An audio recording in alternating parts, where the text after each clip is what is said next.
In the late 90s and early 2000s, while Harry Potter was basically taking over the world, Christians were in the background experiencing their own literary renaissance. Left Behind. The series contains the 12 main books. It has 3 prequels, 1 sequel book, multiple spin-off series, including a children's series, and it sold a total of 80 million copies, plus 5 movies, none of which have been particularly successful. I would guess that the majority of people in the US have either heard of the books, or seen the books in like a bookstore or something, or seen the movies or trailers, or have some experience with Left Behind in some capacity. But have you ever been at a flea market in Central Florida and seen all of the books laid out on a table and wondered what could possibly be in all of those books? Well, I did that, and after about a month of mental torture, I'm here to tell you the plot. I didn't get the books that day when I saw them at the flea market because I was traveling, but that wasn't a problem because I ended up just going to my local Goodwill and I found 9 of them there literally just waiting for me. And then the other 3 I found at other thrift stores. None of my copies have a cover price on them, so I'm assuming that when they were being released, the hardcovers were probably like $18 each. I ended up getting all 12 of the books for less than $10. In other words, these books aren't really hard to find, and they're very inexpensive at this point because there are so many of them. Growing up, I remember seeing these books basically anywhere that sold commercial fiction, and of course you would see them at like churches, and I would see them at school because I went to a private Christian school, so they were always on the shelf in our classroom. I didn't read the books cover to cover, but I did read enormous sections of them. It is kind of weird because the way that the book is plotted, it's difficult to follow, so I ended up reading a lot more than I expected to when I first started this. The books are structured in chapters, like a normal book would be, but then there are ornamental breaks all throughout, separating different plot lines throughout every chapter. So it's not like you're reading one chapter and getting one plot line. It's multiple plot lines within each chapter. The sections can be really short, so it was pretty difficult to actually go through and find the plot points that I needed to from the synopses. So essentially, I ended up reading huge portions of the book trying to just find the areas that I needed to find to support the synopses. Either way, the video isn't meant to be exhaustive, it's just an overview of the plot. So naturally, I'm going to be excluding a few characters or plot lines in the book that are either less important or don't add to the main narrative. Before we get into the plot, we need to have a little bit of context on the theology behind the Left Behind series. Bear with me, because eschatology is very confusing and convoluted, and it's difficult for me to understand some of it at times, and I've been doing a lot of research and listening to different people. The authors of the book, Tim LaHaye and Jerry Jenkins, are dispensationalists. I found this book that is supplementary to the main Left Behind series, written by different authors, but with an introduction by Tim LaHaye. Thankfully, I'm able to use the words of scholarly dispensationalists to describe dispensationalism so that I'm not creating a straw man or making a caricature of what dispensationalists believe. Dispensationalists are those who believe the following things. The Bible is God's inerrant, inspired word. The Bible is God's literal word. God's plan includes different dispensations, ages, or epochs of history through which his creatures are tested. The era that we're apparently in right now is called the Grace Dispensation. The era that the Left Behind series takes place is called the Millennium Dispensation. Something that I found irritating in reading their points was that they added a few tenets of Christianity so that readers would associate it with something that they already believed to be true. So for instance, since all humanity fell into sin, each person should individually receive God's provision of salvation through the death of Christ by believing the gospel. This is something that is not unique to dispensationalism at all, and like 99% of Christians would agree with that. Another one is that God's plan from all eternity also includes a purpose for the church. Aside from being super vague and not really meaning much, most people that are Christians are going to agree with that. So shame on Mark Hitchcock and Thomas Ice for bloating their definition of dispensationalism to make it sound more palatable. One last thing of somewhat importance to show in this book is this chart that shows that everything in the Bible ends up being literal no matter what. To them, nothing in the Bible can be symbolic or hyperbolic. There is no figurativism, there's no figures of speech. It's all very, very literal. So the book of the Bible that they use to support all of their dispensational claims is the book of Revelation. The book of Revelation is the last book in the biblical canon and was written by a John of Patmos, who was either the Apostle John from the Gospels or a different John who was just a prophet. There are many ways in which you could classify the book of Revelation, but I think most people would accept that it was written as apocalyptic literature. The word apocalypse is often used to describe something like the zombie apocalypse or the end of the world. The word actually comes from a Greek word, apocalypsis, which just means to reveal something or a revelation of divine mysteries. There are 4 different events that dictate the different interpretations of the book of Revelation. The tribulation, which is a period in which God punishes humanity, and the punishment is enacted through 7 seals, 7 trumpets, and 7 bowls. The rapture, in which all Christians are either swept up into the sky or just disappear and are taken into heaven. The second coming of Christ, where Christ returns to earth to restore his kingship. And the millennial reign, which is 1,000 years of Christ reigning on earth. The second coming of Christ is the only one of those events that has any level of consensus around it. Most Christians believe in the second coming of Christ, but the rapture and the tribulation are specific to dispensationalism. There is a ton of debate in the theological world whether or not the rapture is in the Bible or isn't in the Bible, and whether or not the tribulation is figurative or literal. Jerry Jenkins and Tim LaHaye are futurists, meaning they believe that the book of Revelation is prophecy and that it's all going to happen in the future. Unlike myself and many other Christians who believe in some form of historicism, meaning events that took place within the book of Revelation happened historically. It didn't happen literally, they happened figuratively. So all of the crazy stuff in the book of Revelation I believe to be figurative, and most of it to have happened in the past. However you take the 4 events that I described and you put them in whatever timeline that you choose, that's what determines what you are eschatologically speaking. Jerry and Tim are pre-tribulation dispensational premillennialists, which means that they believe that the rapture is going to happen, and then the tribulation is going to happen, and then the millennial reign. They believe that the second coming is going to happen before the millennial reign. Again, it's convoluted and difficult to keep track of. I think that's done intentionally. Some other key information before we get into it is that the tribulation is interpreted as lasting 7 years, and this period is divided into 2 different halves, or 3.5 years each. A central figure in the tribulation is the Antichrist, and then the judgments, which we will be keeping track of with this chart. There's 144,000 Jews that have to be saved. There are 2 witnesses who save the Jews at the Western Wall in Jerusalem. And there is the false prophet who is like the right-hand man to the Antichrist. Throughout all of that, I will be passing my own judgments to the authors and to the books, which will just be commentary. Before we get into book 1, I just want to say thank you for watching. Hopefully you enjoy this overview of these very interesting books. Chapter 1 starts with our protagonist, Rayford Steele, an attractive pilot on a flight to London from Chicago. Rayford Steele's mind was on a woman he had never touched.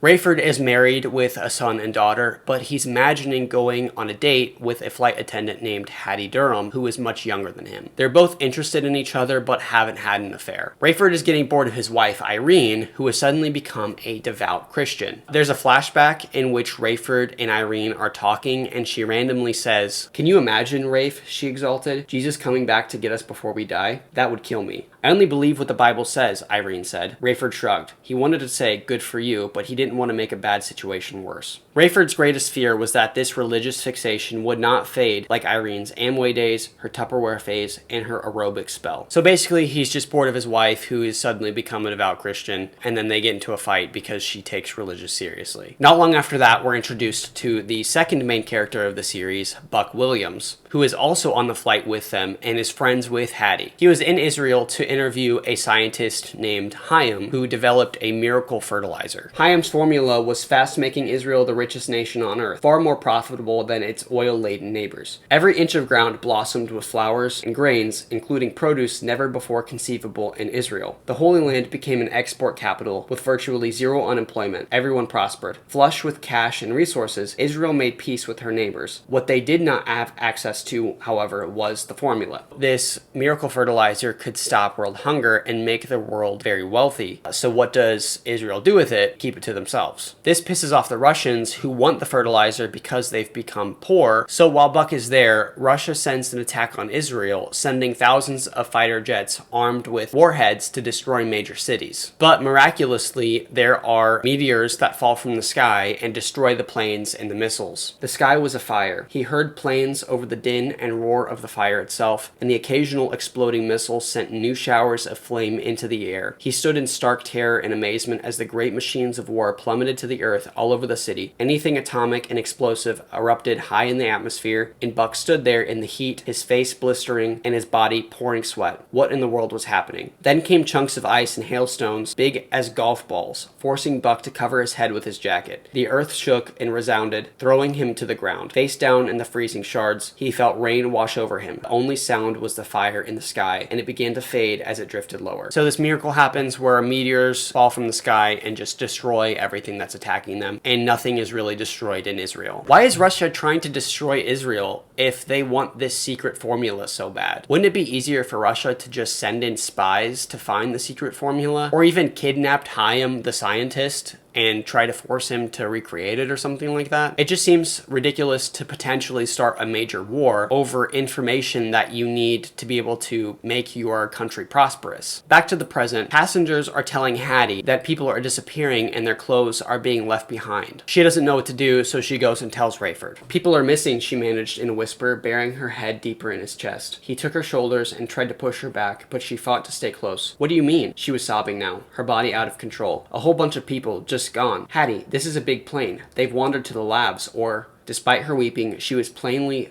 fighting to see herself understood. I've been everywhere. I'm telling you, dozens of people are missing. Hattie calms down and they're able to go and take a record of everyone who has been missing, and Rayford mentions that they are hours away from landing. And chapter 1 ends on page 19 with the terrifying truth was that he knew all too well. Irene had been right. He and most of his passengers had been left behind, implying that Rayford knew what had happened deep down. The rapture took place. After this, Rayford communicates with other planes who inform him that millions of people have disappeared. So he decides he's going to turn the plane around and go back to Chicago. Buck sends an email to his boss, Steve Plank, explaining what had just happened in Israel, and then we cut to the landing where they have to use emergency slides to be able to escape the plane. Rayford and Hattie are the last to get out of the plane, and when they do, they see other planes on fire and people frantically trying to leave the airport. They go inside the airport and it ends up being chaotic, but they're able to get someone to take them by helicopter to the suburbs where they live. While they wait for the helicopter to arrive, they watch a newscast showing scenes all over the world of people disappearing, including a newborn being birthed. From around the globe came wailing mothers, stoic families,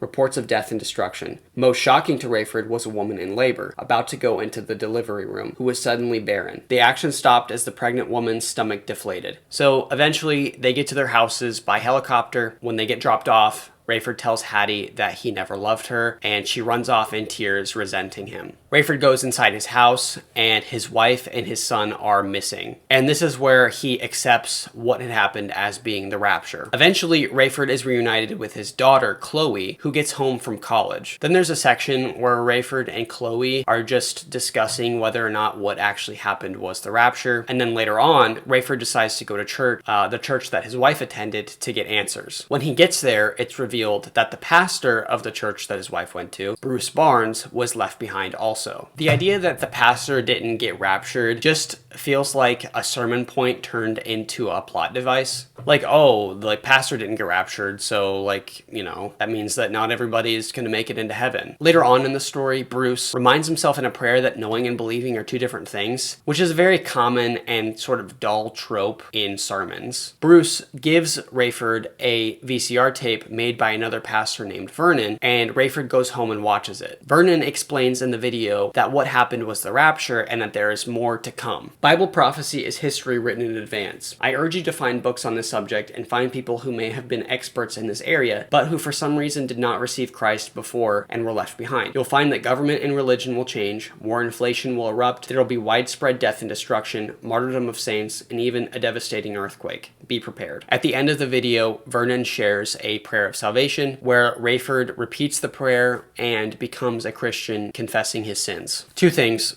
First, when he confesses his sin, it sounds like a humble brag. He confesses pride in his intelligence, pride in his looks, and pride in his abilities. So I found that kind of annoying. But the real problem is that the only motivation for him to become a Christian is because his wife was one before the events unfolded. Why isn't that good enough of a change? Because the rest of the world also experienced very similar things that Rayford did, and they weren't so easily changed. Multiple characters in the series don't get saved for years into the plot, but they were just as likely to have family members or friends who are raptured, and some of them saw the rapture in person, unlike Rayford, who didn't even see the rapture occur. He didn't see people just disappear. And why should he just believe this pastor and change his entire life because of an interpretation of the events? And after he confesses his sins, he says the tape scared him. All that talk about the tough times ahead, but he knew he would rather face them as a true believer than in the state he had been. So his change is predicated on fear of not understanding what's going on and fear of the future, which has its own interesting theological implications. But what that conveys to me is that Rayford is actually just gullible and afraid, and not that he actually wants to become a Christian. So back to Buck, he gets a charter plane from Chicago to New York from a guy named Ken Ritz. He goes to the Global Weekly offices where he gets a call from a guy named Dirk, who asks him to meet him in London. Dirk has information that he wants to disclose about a guy named Joshua Todd Cothran, who is the head of the London Stock Exchange. He also wants to talk to him about a politician who is gaining rank in the United Nations named Nicolae Carpathia, who is also the president of Romania. Steve Plank tries stopping Buck from going to London because Nicolae Carpathia is going to be coming to New York to be addressing the United Nations, and Steve needs Buck there to cover it. However, Steve allows Buck to go to London after a man named Alan calls Buck and tells him that Dirk has been found unalived. So Buck meets with Alan at a pub in London, and Alan tells him that Dirk's death wasn't self-inflicted. Alan reveals evidence that Dirk was murdered because he had uncovered a conspiracy involving Joshua Todd Cothran and an American banker named Jonathan Stonegall. But Alan won't reveal the conspiracy in public, so they go to his car and a car bomb goes off, killing Alan and almost killing Buck. Buck ends up being perfectly fine, and then he throws his ID on the ground, like right next to the burning car, to make it look like he was killed, which doesn't at all look like someone is trying to fake their own death. But it ends up working out because when he gets to New York, he sat next to an exit at the JFK airport reading his own obituary. Magazine writer assumed dead, the headline said. All of that was very convoluted and unnecessary. There has to be a better way to get Buck to understand that there is a conspiracy around all of these guys, but never directly told what the conspiracy is. And the main problem is that we never actually find out what the conspiracy is. It's just that we know that there are bad guys, and the bad guys are going to do bad things. So Buck returns in time to join Steve Plank at this big conference that the United Nations is hosting in New York. When Nicolae Carpathia arrives to the conference, he's treated like a celebrity. Everyone wants to meet or interview him, including Buck's rival, Eric Miller. So Buck and Steve end up being able to get a time in which they can interview Carpathia. They stay at a hotel in New York, and when they leave the hotel to go interview him, they notice police are standing outside of it to arrest Buck for killing Alan. So Steve poses as Buck so that Buck can escape and interview Carpathia, which doesn't make any sense to me at all. I don't understand how that works, and it's not really described. Anyway, in the interview, Carpathia reveals to Buck that he knows what happened with the car bomb and can pardon him of his crimes when he becomes the Secretary General of the United Nations. And then Carpathia gives this supervillain monologue where he describes how he's going to use money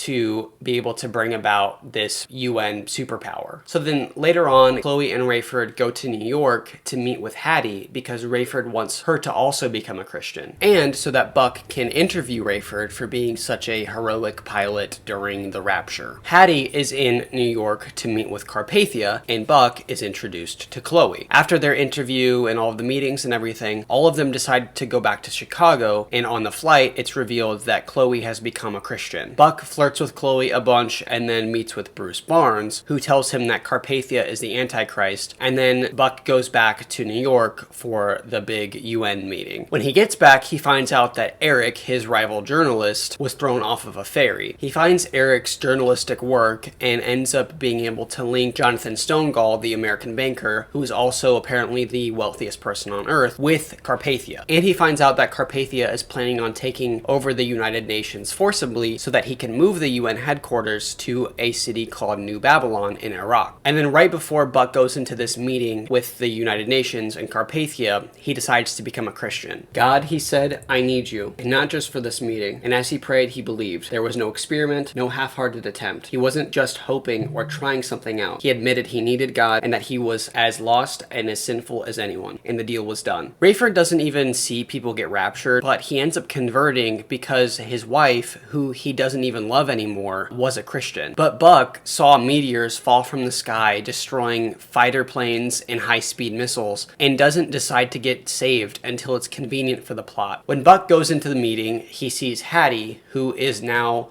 Carpathia's personal assistant, and that's why she was meeting with him earlier. My question is, how did she go from being a flight attendant to the personal assistant of the president of Romania? How was she qualified for this? How does Carpathia even know about her? And why? Why would Carpathia hire her? It doesn't make any sense. She was just some flight attendant from Chicago. In the meeting, as predicted, Carpathia takes over as the Secretary General of the United Nations, and then freaking collateral Stonegall and Cawthron, killing them both with one bullet. He does this because he apparently doesn't need them anymore, but that seems like a weird reason to do something that would have such dramatic consequences. But wait a second. Actually, there are no consequences because Carpathia uses mind control to make everyone except for Buck believe that Stonegall and Cawthron unalived themselves. And the only reason that Buck couldn't be mind controlled was because he became a Christian right before he went into the meeting. This is just blatant plot armor, and it's a contrivance to wait until the last minute to be protected from the Antichrist's new powers. It would have been way more interesting for Buck to have been tricked by Carpathia and then later on had to be convinced otherwise that Carpathia had actually mind controlled them. How does Carpathia have mind control? Why does he have these powers just when he needs them, but he hasn't been using them at any other point in the story? And why didn't he use them when he was talking to Buck when Buck was interviewing him? That seems like a plot hole. Because Bruce already believes Carpathia to be the Antichrist, back in Chicago, Rayford, Bruce, and Chloe are already trying to form a team to be against the Antichrist. So when this meeting happens, they feel vindicated that Carpathia is the Antichrist. Buck eventually escapes the meeting, and then he calls Chloe and tells her that he's joining this team, which they're calling the Tribulation Force. So then he goes back to Chicago to be with the rest of the team, and the book ends with this. He was joyously greeted by Chloe, Bruce, and Rayford. The task of the Tribulation Force was clear, and their goal was nothing less than to stand and fight the enemies of God during the 7 most chaotic years the planet would ever see. And that is the end of Book 1, Left Behind. Now we're on to Book 2, The Tribulation Force. This book is mainly set up for the next few books, which is kind of the case with a handful of the books in the series. The Tribulation Force has been created with the mission of stopping the Antichrist's plan of creating a one-world religion and one-world government, and eliminating Christianity. If this is all meant to be prophecy that's going to be fulfilled, then why are they fighting exactly? And what are they fighting? If the mission is to stop the Antichrist, then you're stopping the prophecy, or at least like delaying it in some way. I just don't understand why they're trying to stop the Antichrist and the one world government, because this is what they believe is going to happen no matter what. It makes sense that they'd be trying to like evangelize and trying to keep Christianity alive during this time, but stopping the Antichrist doesn't seem like it's really beneficial because no matter what, this is going to happen. This being all of the events leading up to the second coming. Anyway, the book starts with the first seal judgment, which is Carpathia signing a 7-year peace agreement with Israel. This is also the start of the tribulation, which is the 7-year period in which God judges Earth. So Carpathia, now head of the United Nations,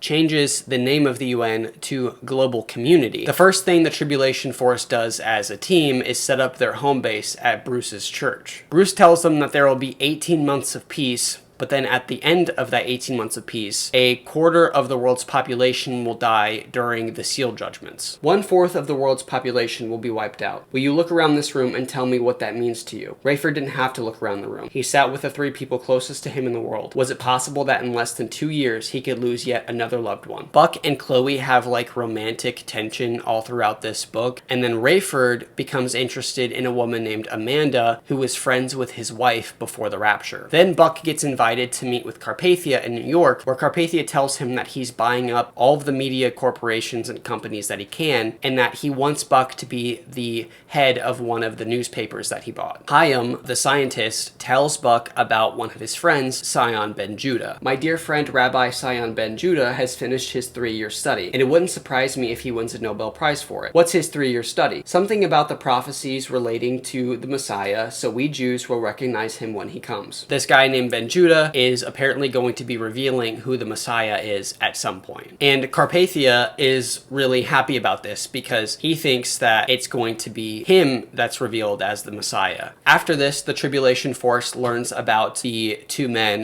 who are known as the 2 witnesses, who will be at the Wailing Wall all day and night for the first 3.5 years of the tribulation, trying to get the 144,000 Jews to convert to Christianity. Buck desperately wants to interview the 2 witnesses, but Steve Plank told him that if he did, he thinks that Carpathia would fire him. Hattie then manipulates Carpathia into offering Rayford the position of his head pilot. So for much of this book, Buck and Rayford are both conflicted about taking these positions. Eventually, Rayford does take the position as Carpathia's personal pilot, but Buck rejects the position he is offered so he can interview the 2 witnesses. Then Buck goes to Jerusalem to meet with Ben Judah, who takes him to see the 2 witnesses, Eli and Moshe. The 2 preachers do not use microphones, Dr. Ben Judah explained. As Buck and Dr. Ben Judah reached the edge of the crowd, a rabbi at the wall fell to his knees, his eyes towards heaven, and howled out a prayer in anguish. Silence, shouted one of the preachers, and the rabbi wept bitterly. The preacher turned to the crowd.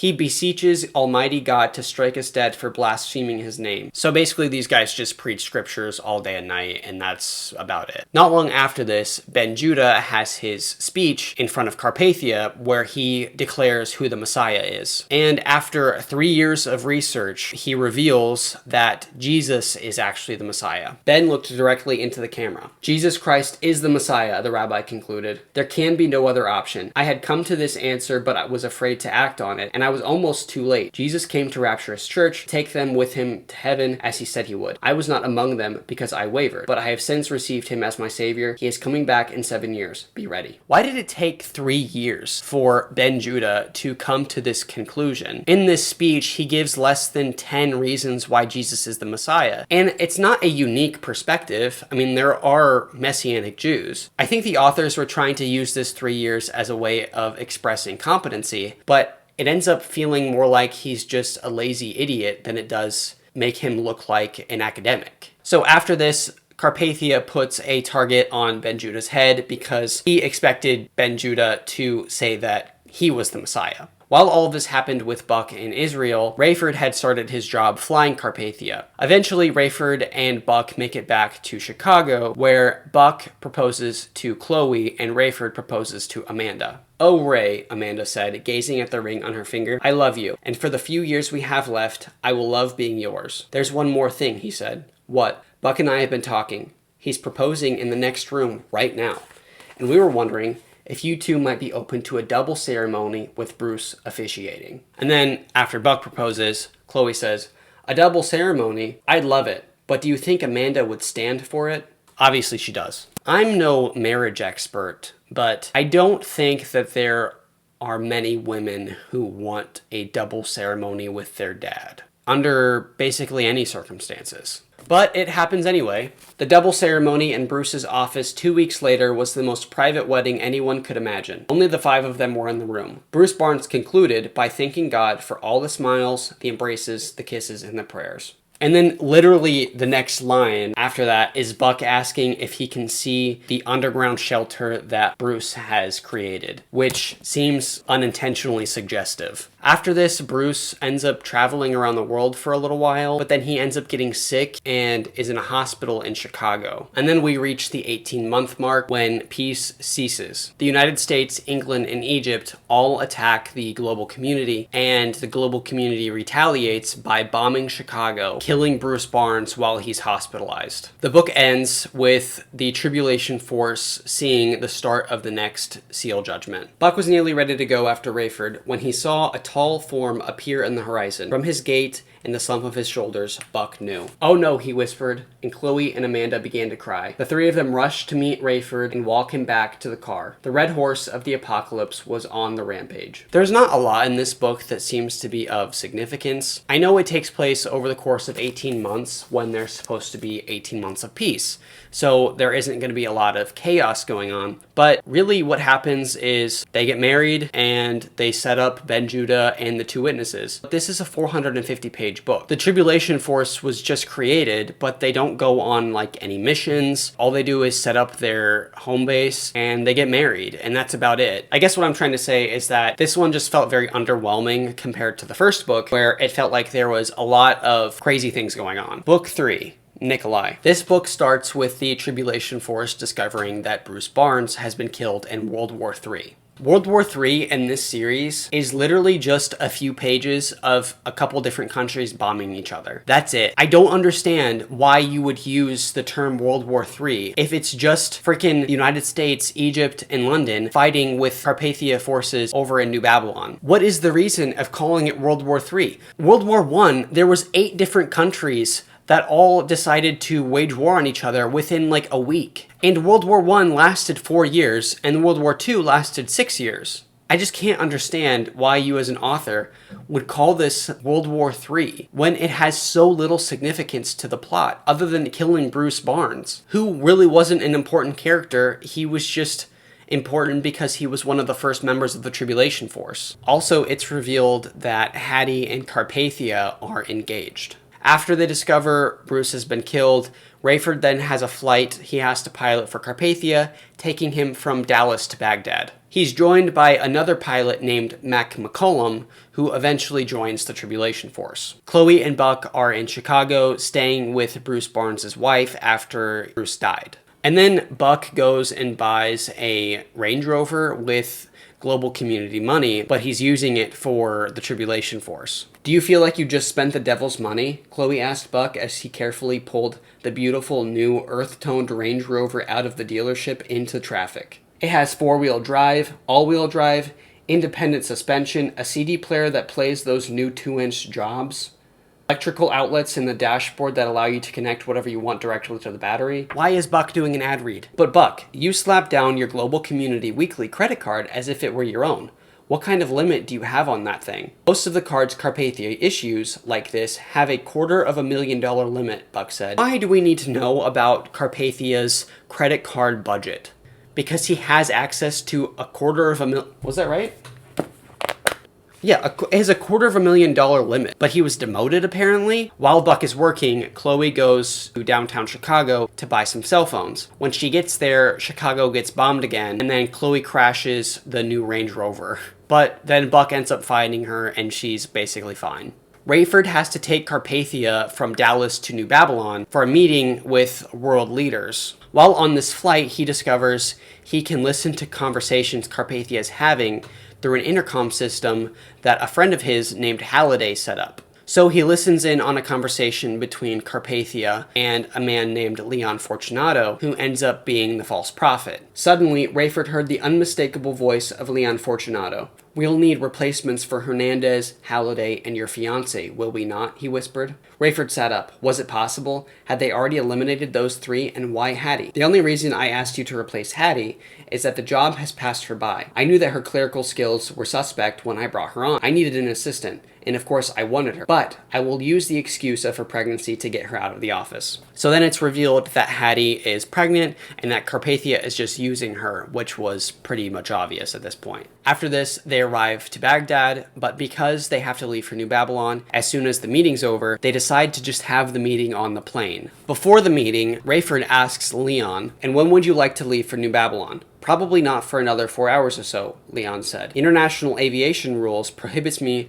from flying again for 24 hours. "Nonsense," Fortunato said. "How do you feel?" "Exhausted. Nevertheless, you're the only one qualified to fly this plane, and you'll be flying it when we say you'll be flying it." So I guess this means Rayford is like the best pilot in the world. I don't understand why they wouldn't be able to just find another pilot. If this is the case, that he is the best pilot that they could find, why was he just flying flights commercially out of Chicago before all of this? Shouldn't he have been flying presidents or billionaires or something instead of flying commercially? And that's what doesn't make sense about him being hired in the first place. If it's the case that he isn't one of the best pilots in the world, then why was he hired by Carpathia to be Carpathia's pilot, who is apparently the most important man in the world at this point? Then after this, the meeting takes place in the plane, and Rayford obviously listens in to the conversation. This is Carpathia speaking. "You have all been doing a wonderful job of moving to the one world currency. We are close to a cashless society, which can only help the global community administration. Upon your return to your respective areas, I would like you to announce simultaneously the initiation of a 10-cent tax on all electronic money transfers. When we get to the totally cashless system, you can imagine that every transaction will be electronic. While the insurrectionists from Egypt, Great Britain, and North America have been devastated militarily, they must also be disciplined with a 50% tax on their GNP. The rest of you will pay 30%. This is where the next 3 seal judgments take place. The third seal is Carpathia punishing the countries who rebelled against him with sanctions on food and oil. The fourth seal is the death of a quarter of the Earth's population because of the sanctions. And then the fifth seal is that Christians will start being persecuted from this point on. The only one of the 3 judgments that directly affects the tribulation force is the persecution, which we could have all expected was going to happen, so this just feels wasted. After the meeting and on the flight from Baghdad to New Babylon, Mac tells Rayford that he has information about Amanda sending emails to Carpathia suggesting that she's a global community mole. So Rayford is stressed out about that for basically the rest of the book. Buck then gets news that Ben Judah, the rabbi, is missing and his wife and kids have been killed after he proclaimed Christ as the Messiah. Later on, Chaim tells Buck that Ben Judah was framed for the murders and is in hiding. So then Buck decides to travel to Israel to be with Ben Judah. The 2 witnesses apparently know where Ben Judah is hiding, so he goes to the 2 witnesses at the Wailing Wall. Around them is a small crowd of mostly skeptics, like there normally is. Some of the verses that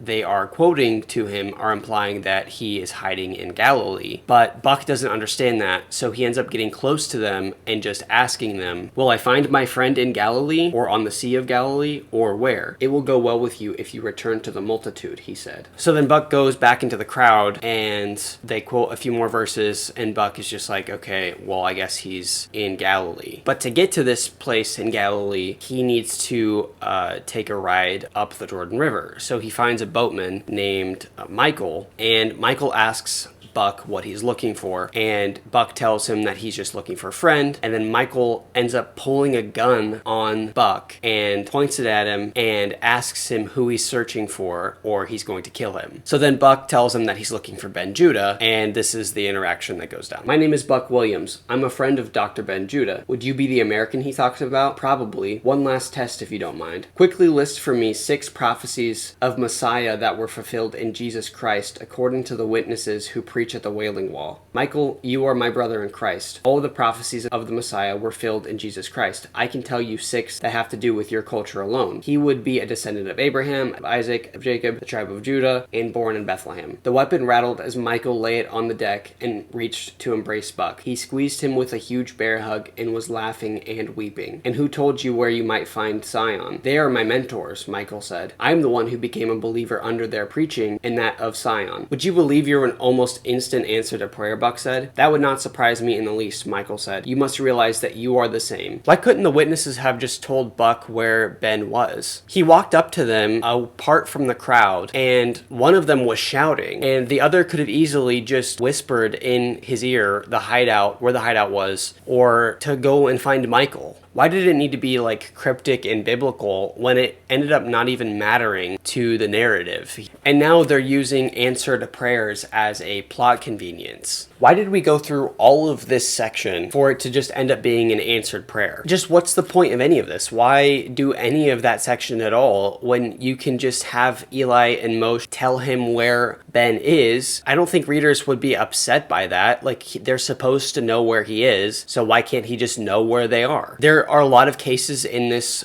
series where there is overwriting, but this is definitely a case where they overwrote something for literally no reason. Like, there was no reason for Eli and Moshe to withhold from telling Buck where Ben was, and then you go through this whole ordeal. So this just has to be a case of overwriting. So this whole section feels like filler that they were trying to use to build some type of tension leading up to Buck finding Ben, but there really was no actual tension because Michael was just a good guy and Buck's fine, and then we just find Ben right after this. So then right after that, Buck and Ben are reunited. Buck decides that he's going to drive a bus with Ben through the night to Egypt to escape back to Chicago. There's a scene where Buck is driving the bus and Ben is in the back of the bus somewhere sleeping. Ben, are you on this bus? Come out now wherever you are. From the back of the bus came an emotion-filled voice. I am here, Buck. Praise the Lord God Almighty, maker of heaven and earth. The rabbi crawled out from underneath the seats. Hopefully this isn't taken the wrong way. If I was with a friend driving a bus all night, not even in the desert being chased by this one world government, and I say to a friend, hey, are you doing all right? And that friend says, praise the Lord Almighty, maker of heaven and earth. I'm instantly pissed off. Who talks like that, ever? If real people talked like the characters in this book, they would be the most annoying people on earth. Every other sentence is a character quoting a verse or praising God or saying something that's clearly a piety signal. It's just so freaking annoying. Like, just talk like a person. Talk like you're talking to your friend and not just some like freaking super fundamentalist robot. My dad tells a story about this guy that he knew who, when he was around this guy, he would randomly like pound his fist on a table or something and say like, praise God Almighty, completely unprovoked, and outside of the setting where that would be even still strange, but still accepted. It wasn't like at a church or something. It was like a freaking breakfast table. And I know people who are kind of like that, where they bring verses or they bring some religious saying into any conversation that you have with them. And truthfully, those are the people that I want to be around the very least. And it's not people who want to discuss theology or talk about the meaning or interpretation of a verse or something like that. It's people who are clearly piety signaling. After driving for a day or so, they end up getting to the airport in Egypt where Ken picks them up and takes them to Chicago. So now everybody is back in Chicago for Bruce's funeral. The funeral is basically a church service where they go over all of the predicted events that are still to come. So it's not even really a funeral, it's like a sermon around eschatology. One of the predicted events is this major earthquake called the Wrath of the Lamb. After the funeral, Rayford then returns to New Babylon, where Amanda will end up joining him later on. And then Buck is on his way to be with Ben Judah in his new hideout in the United States when the worldwide earthquake ends up happening. From what I had read, there was only one other mention of this earthquake, and it was in the last book by Bruce Barnes. But whenever there is a major event in this series, there's always a prophecy that explains what happens beforehand, and the prophecy is often revealed right before the event happens. So yes, we were told about this earthquake earlier in the series, but then we get this full explanation of the impact of the earthquake, and then the earthquake happens immediately after that. There's just enough setup for there to be a payoff. The earthquake is this MacGuffin, and then there's gonna inevitably be some plot convenience that gets them out of the consequences of the MacGuffin. So then Buck ends up finding Ben underneath some rubble where the hideout was and is able to pull him out, and he's fine. Rayford and Mac are on their way to New Babylon when the earthquake happens, which ended up destroying the global community headquarters Amanda was supposed to be at. So then as the book ends, only Buck, Ben Judah, and Rayford are accounted for and safe among the tribulation force, while Chloe and Amanda have gone missing. Rayford could not keep from staring at the devastation below. Fires had broken out all over the place. They illuminated car crashes, flattened buildings, the earth rolling like an angry sea. There, hanging hanging in the sky so close it seemed he could touch it was the moon, the blood red moon. So then the book ends with the scene where Rayford is pissed off because he is seeing all this devastation, and then he says this to Carpathia on the plane. Nikolai, Rayford said, his words rushing through clenched teeth. You can explain this any way you want, but let me be the first to tell you, you have just seen the wrath of the Lamb. I know I said there are 7 seal judgments, but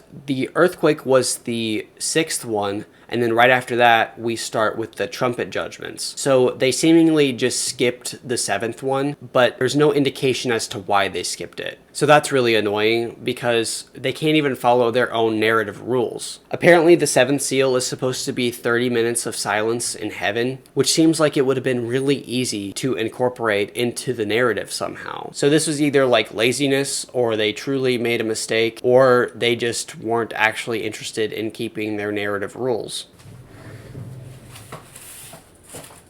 Book 4, Soul Harvest. Rayford is now searching for his new wife, Amanda, who was supposed to land in New Babylon. Somehow Mac witnesses a bunch of the devastation that happens at the GC headquarters, and apparently he sees Leon Fortunato die. He was laying there dead, not conscious of anything. No out-of-body experience or anything like that. Just black nothingness, like the deepest sleep a person could have. He says he woke up, came back from the dead when he heard his name called. He says he heard Carpathia's loud call, Leonardo, come forth. So basically, Carpathia raised Leon from the dead. And now Leon is apparently hyperfixated on Carpathia being God. The Tribulation Forces headquarters has been destroyed. While they're like searching through rubble, Ben looks at Buck at one point and says this. I need to go back to Israel, Ben said. Huh? Buck mumbled. I need to get back to my homeland. Buck raised his head and stared at Ben. We're homeless, he said. We can barely drive to the next block. We don't know we'll survive tomorrow. You're a hunted criminal in Israel. You think they'll forget about you now that they have earthquake relief to do? On the contrary, but I have to assume the bulk of the 144,000 witnesses, of who I am one, must come from Israel. Not all of them will. Many of them come from tribes all over the globe. It's crazy to be helping your friend find his missing wife and then just be like, hey, can we get me to Israel? I get they have missions and stuff, but it seems like the worst place to mention needing Buck's help. Eventually they go to a shelter where they think that she may be, and they find the guy that runs it named Ernie. Ernie asks Buck what he looks like, and Buck throws a wallet-sized picture of Chloe at him. Where might she have gone? Buck said. Can't help you there. Tell you what I can do though. I can blow her picture up and fax it to other shelters. That's about it. I'd be grateful, Buck said. Ernie did the clerical work himself. Buck was impressed at how sharp the enlarged copy was. We only got this machine working about an hour ago, Ernie said. Obviously it's cellular. You hear about Global Communities Communications Company? No. It's called Cellular Solar, and the whole world will be linked again before you know it. GC headquarters call it CellSol for short. CellSol.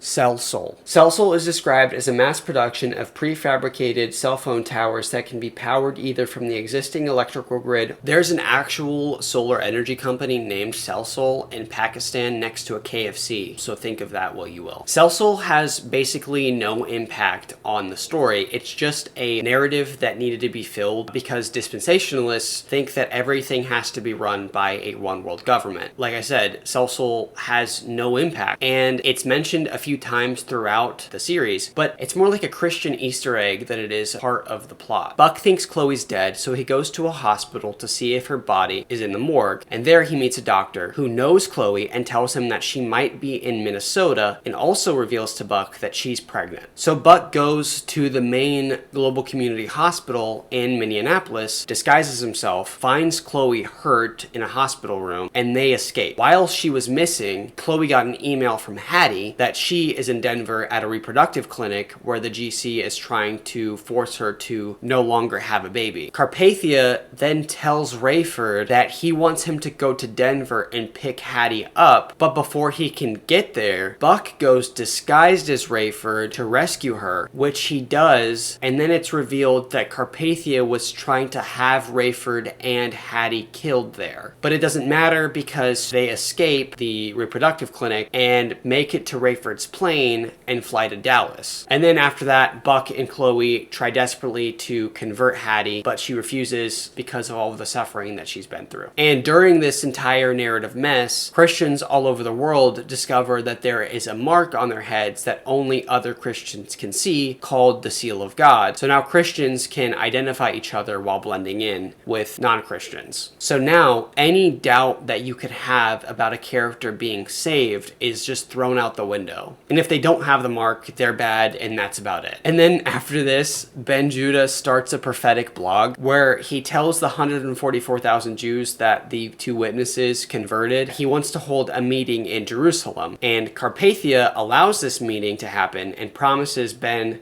protection during his stay in Jerusalem. And then Ben Judah gets the two witnesses to join in this event, and they call the event the Meeting of the Witnesses. Rayford and Mac end up going back to Iraq so that Rayford can search for Amanda's body in the Tigris River. So they put on scuba gear and they find the plane that she was in. They get in the plane and they find her body. When they find her body, Rayford looks for the mark on her forehead but doesn't see it, so he tells Mac that he does actually think that she was a mole. If Amanda wasn't a believer, she probably was working for Carpathia. And then while this happens, the first trumpet judgment begins, which is a hailstorm with fire and blood. Huge hailstones plopped into the river and floated downstream. They accumulated on the bank and turned the sand white like snow in the desert. So then after that, we get a different perspective. Ben hurried to the back of the house and watched the flames melt the hail and set the grass afire. It burned a few moments, and then more hail put out the fire. The entire yard was black. Balls of fire dropped into the trees that bordered the backyard. They burst into flames as one, the branches sending a giant orange mushroom into the air. "Here comes the blood," Ben said, and suddenly Hattie sat straight up, stared out the window as blood poured from the skies. Immediately following the first trumpet judgment, we get the second trumpet judgment. Buck tiptoed downstairs and flipped on the television, finding an all-new station. Newscasters told the story of what astronomers had discovered just hours before: a brand new comet on a collision course with Earth. Global community scientists analyzed data transmitted from heavily launched probes that circled the object. They said meteor was the wrong term for the hurtling rock formation. The Tribulation Force went to their computers to spread word this was the second trumpet judgment foretold in Revelation 8:8-9. "We will look like expert prognosticators when the results are in," Ben wrote. "Will it shock the powers that be to discover that, just as the Bible says, 1/3 of the fish will die and 1/3 of the ships at sea will sink? Tidal waves will wreak havoc on the entire world." The global community military positioned camera-toting aircraft strategically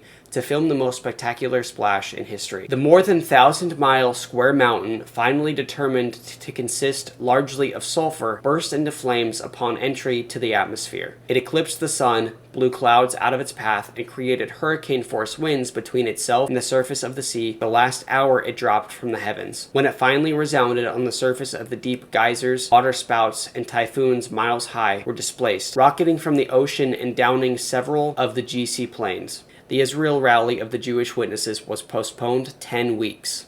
So now they have to wait a few months to have the meeting of the witnesses. So then they wait the 10 weeks, and then the third trumpet judgment happens. Just days before the scheduled departure of the Tribulation Force for Israel, the GCASA again detected a threat in the heavens. This object was similar in size to the previous burning mountain, but had the consistency of rotting wood. Carpathia, eager to turn the attention from Christ and Ben Judah to himself again, pledged to blast it from the skies. The press showed the launch of a colossal ground-to-air nuclear missile designed to evaporate the new threat. As the whole world watched, the flaming meteor the Bible called wormwood split itself into billions of pieces before the missile arrived. The residue wafted down for hours and landed in 1/3 of the fountains, springs, and rivers of the earth, turning the water to bitter poison. Thousands would die from drinking it. Carpathia once again announced his decision to delay the Israel conference. But Ben Judah would not hear it. He posted on the internet bulletin board his response and urged as many of the 144,000 witnesses as possible to converge on Israel the following week. And that is the end of Soul Harvest. We get 3 major events, the trumpet judgments, all of which would individually cause huge change in the world for a significant period of time. But there are no direct consequences other than they have to push back their conference 10 weeks, which to us is an arbitrary number anyway? Why not push it back 2 weeks? Why not push it back a year? There's no explanation as to why the 10 weeks has any significance, but there is significance to it because right before the meeting is supposed to take place, the third trumpet judgment happens. So it is arbitrary. It's also not arbitrary because it's within this time frame of when this trumpet judgment is supposed to take place. And these judgments that could feel like exciting and impactful feel unimpactful. On to book number 5, Apollyon. The Destroyer is Unleashed. I'm not gonna lie, this cover is pretty sick. It's got like lava and it's just lava, but it's cool. The cover designers definitely deserve some credit for making some sick covers. Some of them are kind of cheesy, but a few of them are pretty cool. So I'll give them that. And the title Apollyon, it's pretty cool. Anyway, Rayford and Buck are both fugitives at this point. Rayford quit his job because of the assassination attempt on him, and the Tribulation Force has moles in the global community who are redirecting Carpathia away from the Tribulation Force headquarters. Hattie reveals to Rayford that Amanda was being set up by Carpathia to make it look like she was a mole, thus vindicating her as a true believer in Rayford's mind. Hattie theorizes that Carpathia was having her poisoned while she was with him because she's been sick for like weeks on end. So most of this book takes place during the meeting of the witnesses. The Tribulation Force ends up staying at Hyam's estate, and here we have sort of an introduction of the event by Ben Judah. Ladies and gentlemen, never in my life have I been more eager to share a message from the Word of God. I stand before you with a unique privilege, I believe, of addressing many of the 144,000 witnesses prophesied in the scriptures, and God has burdened me to help you to learn how to evangelize. You have each been assigned a location for all-day training tomorrow and the next day. The bottom line, my brothers and sisters, is that we have been called His divine witnesses, 144,000 strong. So Carpathia takes the mic, and then he does this long speech, and at the end of the speech, his voice starts to go out. But something was strange about his voice.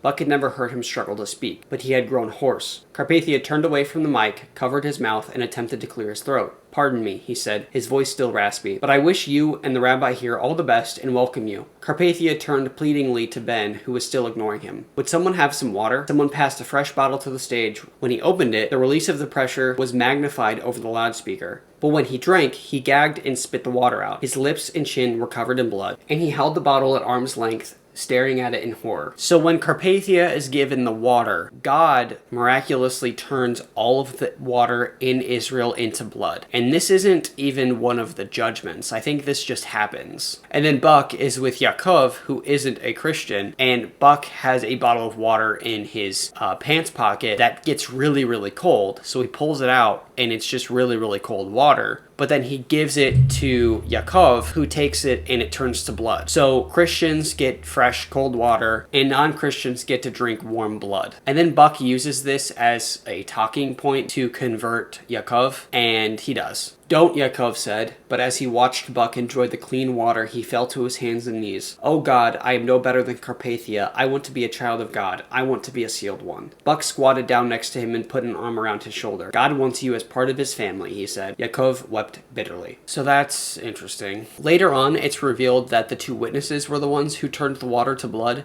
supernaturally. So again, what are the rules around who can do what? Why do the two witnesses get to use this superpower of being able to turn water into blood, but then nobody in the Tribulation Force gets superpowers? Where in the New Testament does it say that believers are given the ability to turn water into blood? But it's okay because the two witnesses are Eli and Moshe, who are literally supposed to be Eli and Moses from the Old Testament. So they just get to have superpowers. After this, Carpathia goes on a rant about how Ben Judah released a toxic agent in the air that made him cough, and then he was offered the poisonous blood to try to kill him. If the two witnesses are able to just turn water into blood, why can't they also freaking bloodbend or something? Because what ends up happening is that Carpathia is able to subvert the problem somehow, but other people aren't. So it ends up looking like God is just punishing the unbelievers who are just living in Jerusalem instead of punishing Carpathia. Because, like I said, they turned all of the water into blood in Jerusalem. It wasn't just the water in the water bottles. But this doesn't affect Carpathia at all. He's able to just... So are Eli and Moshe punishing Carpathia, or are they just punishing the unbelievers? At the end of that speech, he says that Ben Judah is being exiled from Israel, and the two witnesses have to stay at the Wailing Wall for 48 hours or they will be killed. But it doesn't matter because they end up getting attacked by global community forces. And when they get attacked, they're able to block and deflect all of their bullets. Hattie ends up taking a turn for the worse and is taken to a hospital where she births a stillborn and vows to kill Carpathia for poisoning her and causing the baby to become a stillborn. And then the fourth trumpet judgment happens, causing the sun, moon, and stars to emit a third of their light on Earth, sending temperatures plummeting. So up until this point, Hayam is still part of the global community, but he's kind of on the line. Hayam on television is asked his opinion on the fourth trumpet judgment, and he goes against the narrative that the global community has pushed forward. So now he's becoming kind of an enemy of the global community. The judgment just ends up being inconsequential. Like, there's really nothing that happens from it. It's just that it's cold outside. On the last day of the conference, the two witnesses go back on stage, and everyone is attacked by the global community. This should be a big problem because the global community is just storming this stadium full of over 100,000 people and is killing and capturing a bunch of people. God is used as like a MacGuffin, and he just intervenes whenever it's most convenient. Even though people are being captured and killed in the stadium, Eli and Moshe are given superpowers. A burst of flame shot from Moshe's mouth straight to the soldier, who somehow kept a grip on his weapon until his flaming body slammed to the stony ground. Then the rifle bounced 20 feet away. He burned quickly into a pile of ashes.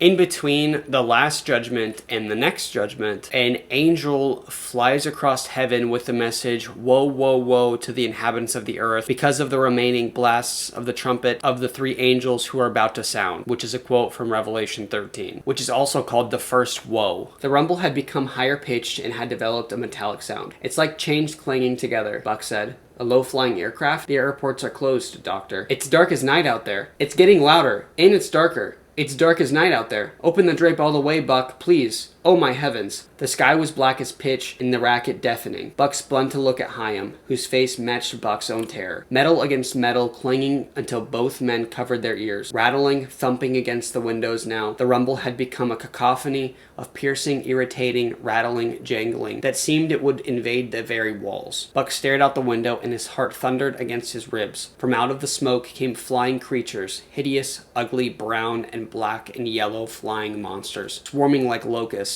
They looked like miniature horses, 5 or 6 inches long with tails like those of scorpions. Most horrifying, the creatures were attacking, trying to get in, and they looked past Buck as if Hayam was their target. The old man stood in the middle of the room. "Buck, they're after me," he screamed. "Tell me I'm dreaming. Tell me it's only a nightmare." "I'm sorry, Doctor," Buck said, shuddering, his arms covered with goose flesh. "This is real. It's the first of the 3 woes the angels warned about. What do they want? What will they do?" "Ben teaches that they will not harm any foliage like the locusts usually do, but only those who do not have the seal of God on their foreheads." Hayam paled, and Buck worried he might collapse. "Sit down, sir. Let me open the window." "No, keep them out. I can tell they mean to devour me." These demon locusts show up, and they're going after anybody without the mark on their heads. They end up stinging Hayam and Hattie. Quick reminder is that this is something that people actually believe is going to happen. Which, believe what you want, but dispensationalists fail to realize how these eisegetical interpretations end up putting a barrier between the church and unbelievers. Unbelievers often think this is something that you have to believe to be able to join the church. Now, obviously that's not true, and dispensationalists would say, well, that's not true and that they don't believe that. But they teach it as being literal truth. So then it ends up having to be something that you still have to acknowledge if you're trying to convert. Christians get upset when unbelievers or atheists mock them for believing in ridiculous things, but then they will straight-faced tell you that they believe locusts are gonna come down from the sky and sting all of the unbelievers. As if that isn't a huge barrier. But one of the funny things that dispensationalists will do is you can bring that point up and their response will be like, well, it's not me saying it, it's the Bible saying it. And it's not my fault that you can't handle what the truth is. And that is just a massive cope. It's very much like a you can't handle the truth type of situation where someone will question them and say, well, you believe in giant locusts are going to come from the sky and sting people. And then they'll be like, well, actually, that's what the Bible says. And because that's what the Bible says, you should also believe it too. And if you don't believe it, then you're going against what the Bible says. People can say, well, I actually believe in a different interpretation of what Revelation says. And then they'll still be like, well, then you're not believing what the Bible literally says. I think I'm going to have to cut out most of this. Anyway, they get stung by the locusts. Why did God do this to me? Chaim whined. What did I ever do to him? You know me, Buck. I am not a bad man. He did not do this. You did it to yourself. What did I do that was so wrong? What was my sin? Pride for one, Buck said, pulling up his chair. Proud? Am I proud? Maybe not intentionally, Doctor, but you have ignored everything Ben has told you about how to connect with God. So now God is punishing people with giant locusts that sting them and paralyze them because they unintentionally sinned. Chaim rocked and cried in anguish. Would God accept me if I relent only to ease my torture? God knows everything, Doctor, even your heart. If you knew you would still suffer worse and worse for 5 months, regardless of your decision, would you still want him? Buck sat another 2 hours with Chaim, helpless to ease his suffering. The man thrashed and sweated and gasped. When finally he relaxed a moment, he said, Are you sure about this getting worse and worse until I despair of my life? Buck nodded. How do you know? I believe the Bible. It says that? In those words? Buck knew it from memory. In those days, men will seek death and will not find it, he said. They will desire to die, and the death will flee from them. Chaim thrashed painfully for several minutes, but he said nothing. To Buck, that was progress. Chaim, he said softly, leave me alone, Buck. I'll be praying for you. You'll be wasting time. Never. I love you, Chaim. We all do. God most of all. If God loved me, he would let me die. Not until you belong to him. That will never happen. Famous last words. Goodbye, friend. I look forward to seeing you again. So then Buck goes home to the United States. And then Hattie also got bit, so we have her perspective as well. During the ensuing 5 months, the demon locusts attacked anyone who did not have the seal of God on their forehead. And for 5 months after that, those among the last bitten still suffered. The starkest picture of the interminable suffering came from Hattie's ordeal at the Tribulation Force's safe house. Her torment was so great that everyone, Rayford, Ben, and Chloe, begged her to give in to Christ. Despite her anguished screams at all hours of the day and night, she stubbornly maintained that she was getting what she deserved and no less. Hattie ends up recovering just in time for Buck to head home for the birth of his son, who they name Kenneth Bruce. So yeah, that's Apollyon. Book 6. Assassins. This is another one where there isn't a whole lot going on in this book, but it still has a few pieces of information that are necessary for later on. So we are at the midpoint in the tribulation. Chaim has had a stroke after he dealt with all of his illness from getting stung by the demon locust. That's a real sentence. And Rayford ends up becoming like this really bitter, angry person in this book because of all of the suffering that's happened in the series. He is ready to assassinate Carpathia, and he's dealing with a lot of anger, so he's irritating all of the other Tribulation Force members because he's just angry all the time. Which is funny to me because,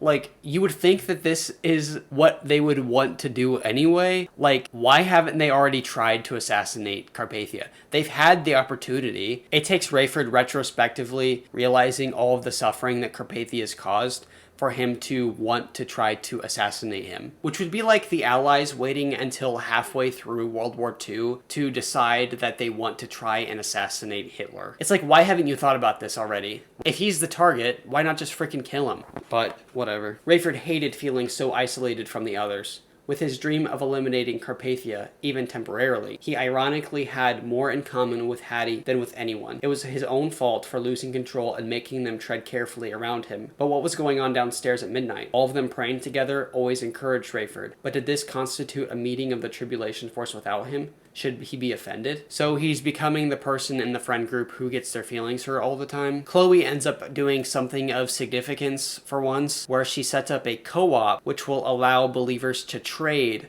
when it becomes illegal for them to buy and sell things without the mark of the beast, which they're just predicting that the mark of the beast will come. The mark of the beast hasn't shown up yet. Her setting up the co-op takes up quite a bit of the book, so eventually you get to the sixth trumpet judgment, which is called the second woe. What are we looking for? Ben said. The 200 million horsemen, she said. Ben rushed to the front of the house and pulled back the curtain. I would not be disappointed if God moved up the glorious appearing a few years, he said. Must be cloudy. No stars. Where's the moon? Back here, Buck said. The plagues of fire and smoke and sulfur have begun. I did not expect this, but the horsemen are visible, at least to some. Rayford saw them, and the unbelievers are being slain. Buck turned on the television. Emergency medical professionals are at a loss, frantic to determine the cause. Here's the head of the Global Community Emergency Management Association, Dr. Jürgen Haas. If this were isolated, we might attribute it to a natural disaster, a rupture of some natural gas source. But it seems random, and clearly the fumes are lethal. We urge citizens to use gas masks and work together to extinguish spontaneous fires. Which is more dangerous, the black smoke or the yellow? First we believed the black smoke emanated from the fires, but it appears to be independent. It can be deadly, but the yellow smells of sulfur and has the power to kill instantly. From countries in daylight came images of fire and billowing smoke, people gagging, gasping, coughing, falling, panic. And then Carpathia ends up making a speech on TV, and they cut to him pushing a button that shows Eli and Moshe at the Wailing Wall. Carpathia pushed a button that showed Eli and Moshe holding forth at the Wailing Wall. They spoke in unison in a loud, haunting, echoing tone that carried without amplification far across the Temple Mount. The words flashed across the screen. Woe to the enemies of the Most High God, they said. Woe to the cowards who shake their fists at the Creator and are now forced to flee his wrath. We beseech you, snakes and vipers, to see even this plague as more than judgment. Yeah, it is yet another attempt to reach you by a loving God who has run out of patience. Carpathia came back into view with a corresponding smile. The day will come, my friends, when these two shall no longer decimate their venom. They shall no longer turn water to blood, hold back rain from the clouds, send plagues to the Holy Land and the rest of the globe. I upheld my end of the bargain negotiated with them months ago, allowing certain dissidents to go unpunished. Here's my reward. Here's how we were prepared for our largesse. Carpathia is blaming the two witnesses, not God, for sending the second woe. So the sixth trumpet is supposed to be 200 million horsemen, but they interpret that as being smoke that just instantly kills people. My question is, why do they get to just pick and choose what is and isn't literal? So you're telling me the locusts are literal, but the 200 million horsemen aren't literal. So here's another case where the authors get to interpret and edit however they want, which is fine if this was just normal fiction. The problem is that people believe that this is literally going to happen. So then we have the literal interpretation of the locusts, but then we have another somewhat literal interpretation of the 200 million horsemen, where there are still people dying, but it's just how the authors want them to die. So you're getting to dictate theology through what you are just considering fiction. Basically what I'm saying is that the authors used this fiction and hid behind the term fiction to rewrite the Bible to fit their own narrative. And then tons and tons of people just believed it. And yes, there are people who have read it and have enjoyed the series and still just believe that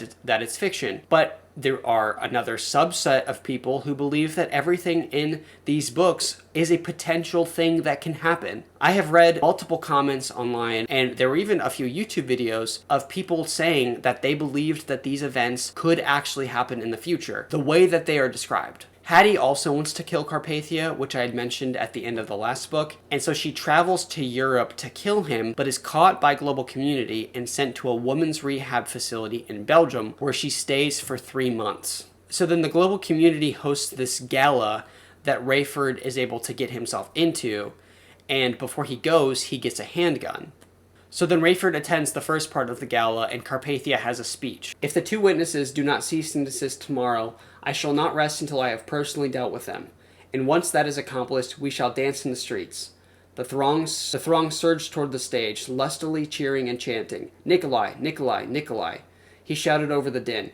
Have fun tonight, indulge yourselves, but sleep well so tomorrow we can enjoy the party that shall have no end. Most of the crowd followed suit. Tens of thousands dropped to their knees and worshipped Carpathia as they would an athlete or a performer, a god. So then later on in the meeting, Carpathia goes to the Wailing Wall, where Eli and Moshe are, and this happens. He backed about 10 feet away from the witnesses and pointed the weapon at Eli on his right. A sudden explosion made everyone recoil and cover their ears. The bullet entered Eli at the neck, and the force knocked him off his feet, his head slamming into the fence before his body crumpled onto the ground, blood gushing. The huge exit wound splattered gore on the fence and the stone behind it. Moshe knelt and covered his eyes as if in prayer. Carpathia shot him through the top of the head, making him flop into the fence and land on his chin, limbs splayed. So the two witnesses are dead. Buck, 3 days later, goes and sneaks behind some global community guards and finds their bodies laying on the ground and just looks at them. Buck slithered through the brush past 2 guard outposts and around the opposite side, where he was finally as close to the fence as he could be without being seen. He could not believe his luck, unless by accident. "Thank you, Lord," he whispered. Buck could barely stand the sight of what was left of the mighty men he had come to love. Except from the kicks from irreverent partiers, the bodies had not moved in 3.5 days. Animals picked at them, birds pecked, bugs crawled. So then a bunch of partiers comes over to where their bodies are, drunk, and they're dancing, and Buck's all upset that he's gonna miss what he thinks is a miracle that's about to happen. A middle-aged woman, one shoe missing, bent to vomit and was bowed over by someone who thought the circle was still going, a dancing circle. Several went down, giving Buck a clear view of Eli and Moshe, now just hideous, distorted, repulsive collections of body parts in putrid piles. A sob of pity rose in his throat. Without warning, the dead men stirred. Buck held his breath. One by one, the crazy shrieked, fell back, and drew attention to the rest of the throng. Word spread that the corpses were moving, and the inner circle stampeded back, while those hearing the commotion from farther back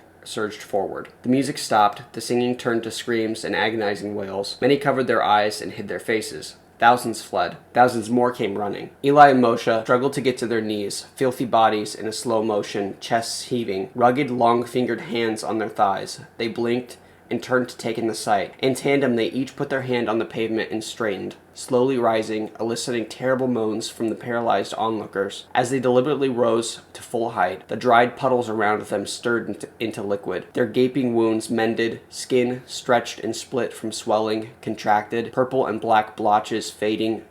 Hair and tissue from the fence and the wall disappeared as the men became whole. Buck heard every screech from the crowd, but he could not take his eyes from Eli and Moshe. They gathered the folds of their robes into their fists at the chest, and the rest of the sackcloth fluttered clean in the breeze. They were again tall and strong, victorious and noble and stately. They looked at the crowd with what Buck saw as regret and longing. They turned their faces heavenward. They looked so expectant that Buck noticed many in the crowd looking skyward too. 3 days later, they rise from the dead. I'm not saying that things aren't allowed to be on the nose. It gets exhausting, all of these comparisons to the Bible or just biblical figures. In the same way that I would be frustrated by a superhero movie introducing a former character as a cameo into a film, just as a way of getting an audience reaction. It's a cheap way to get the audience or the readers to just go, "Oh, I know that guy." And then the audience feels like they're a part of something because they can associate it with something else. Now, I'm not saying that this is always a bad thing. I think there are cases where cameos or having different characters from a time period in a film or in a book are completely fine. And I understand that this is a series that is reliant on referencing the biblical corpus. But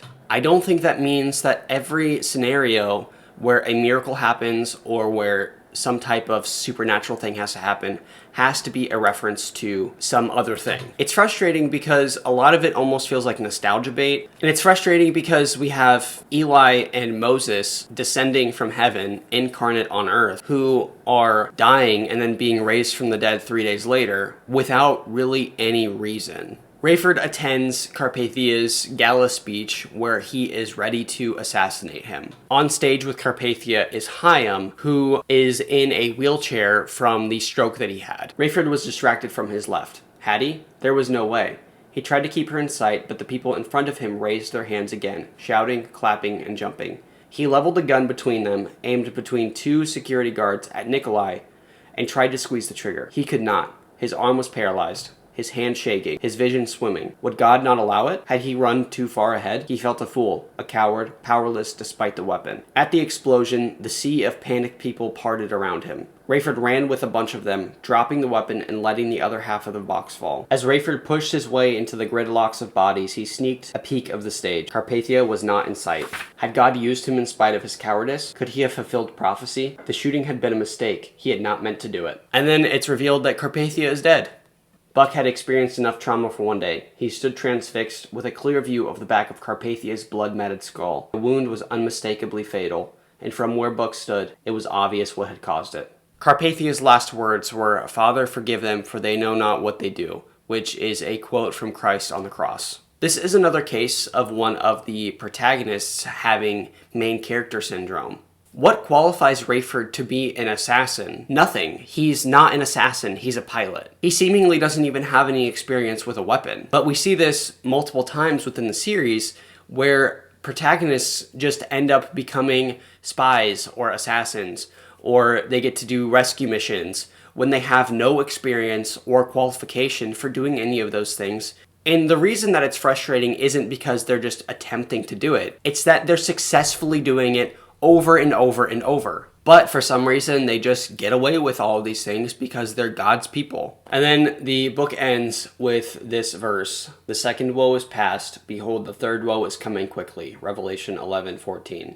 Book 7, The Indwelling. The Antichrist is dead. Everyone at the gala is in a panic, and the global community ships Carpathia's body back to New Babylon for an autopsy. Rayford ends up fleeing to Greece and stays with a friend there. And then in the last book, we were introduced to a character named David, who is a new believer and is friends with the Tribulation Force, and also works for the global community in New Babylon. And at this point, because Carpathia is dead, Leon Fortunato, the false prophet, has taken over as the head of the global community. Last we heard of Hattie, she was sent to a rehab facility for trying to assassinate Carpathia. And then for parts of this book, we believe that she was able to escape rehab, but then later we find out that she was actually just let go by global community so that they could track her back to the Tribulation Force. And then we get a bunch of scenes of Rayford just feeling bad for himself because he tried assassinating Carpathia. He feels guilty because he doesn't know that he is the one that was supposed to kill Carpathia. And because of this, he vows to never let his emotions rule him again. But his friends in Greece are able to calm him down, and he ends up being alright, and eventually he goes back to Chicago. Why is Rayford guilty for taking out the Antichrist? We're supposed to believe that the Antichrist is like an Avengers level threat, but then you're going to feel bad for taking him out. Maybe it's because the Antichrist isn't actually that bad in this book. At this point in the series, he's only killed a handful of people, but we're supposed to believe that he's worse than Hitler. It reminds me of that stupid trope in movies when the protagonist finally corners the antagonist or the villain, and so the hero like points a gun at them or is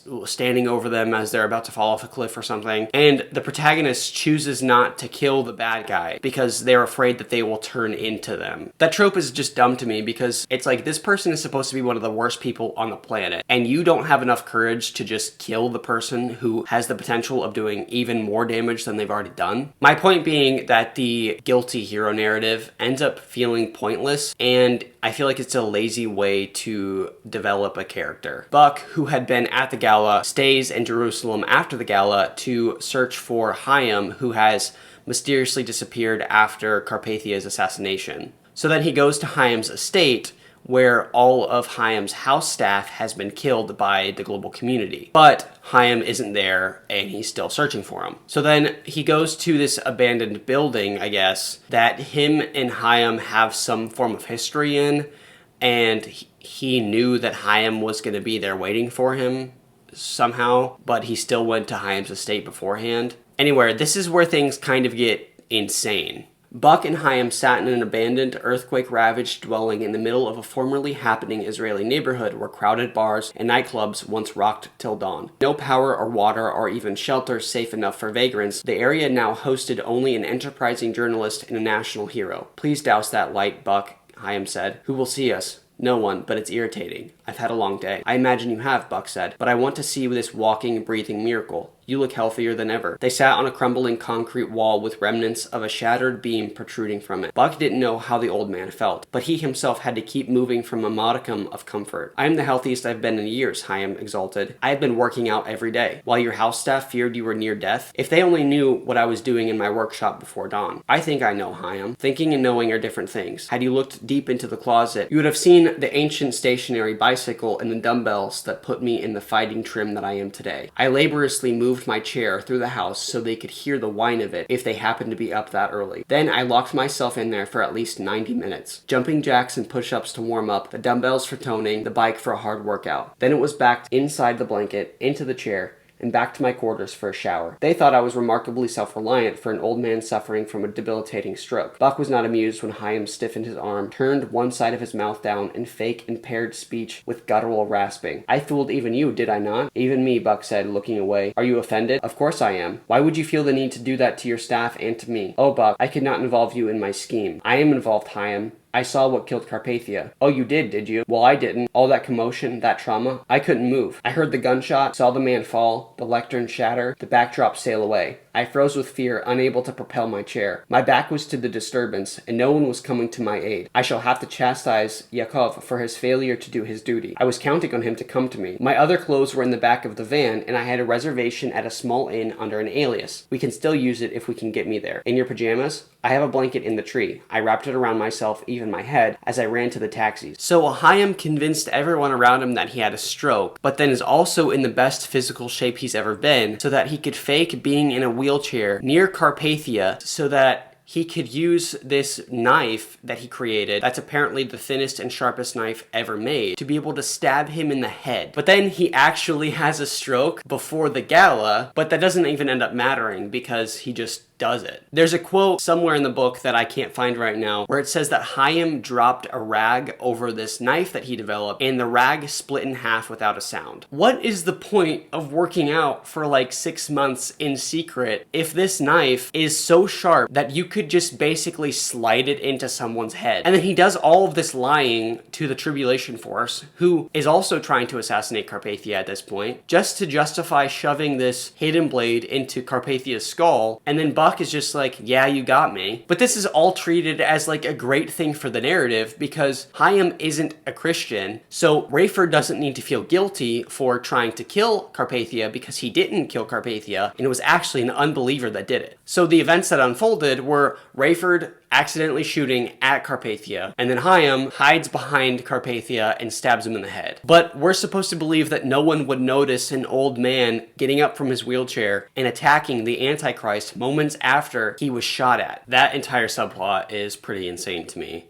Leon Fortunato takes control over the global community, like I had mentioned, and he starts setting up for a funeral for Carpathia, for which they create this giant image of Carpathia in New Babylon. Chaim and Buck escape Israel in a plane, and the whole flight, Buck tries convincing Chaim to become a Christian. Buck had a tough time keeping up with him. He jogged as Chaim quickly walked. We get back to America, and what? I'm holed up with Ben and you? I won't need to self-eliminate. You'll both talk me to death. There's nothing we could say that you haven't heard already, Buck said, gasping and grateful that the comment made Chaim stop briefly. Now there's the truest thing I've heard all day. That's not so, Buck said, slow to start moving again when Chaim took off. The truest thing you've heard today is that you are lost. And Chaim stopped and turned. I'm lost? Yes. The dim light in the middle of the ravaged city of God. Buck saw the pain in his friend's face. You don't think I know I'm lost? Chaim said. If there's one thing I do know, one thing I'm certain of, is that I am lost. Why do you think I would sacrifice myself to murder the greatest enemy my country has ever had? I did not expect to survive. I was ready to go. Why? Because I am lost.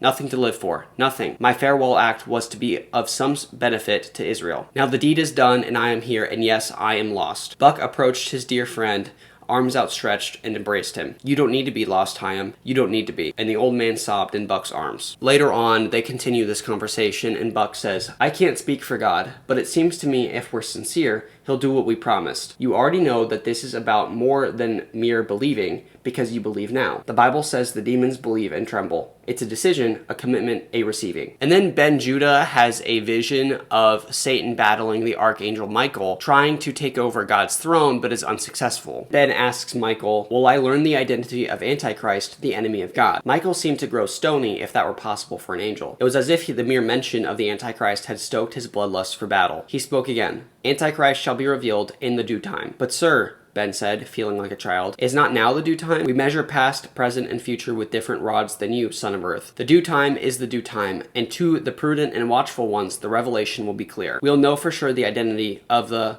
enemy, so I have spoken. So he realizes that this vision means that Satan has been literally cast down to earth to kill the remaining Christians. Then there's a subplot where David, still in New Babylon, helps Chloe and Ben move the headquarters from the place in Chicago to another place in Chicago because they've been found out. Before they were able to find another place, the global community was very close to catching the Tribulation Force. So then Chloe makes comments about how she's going to eliminate her son and then herself so that they don't get caught, which seems completely irrational because they're able to find another place really easily and they don't get caught. So here's another point of just building fake tension because nothing comes of it. Carpathia is then examined by a woman named Dr. Eikenberry, who watches a videotape of Chaim killing Carpathia with the blade, and then is baffled that after he's stabbed, Carpathia is able to say, "Father, forgive them, for they not know what they do."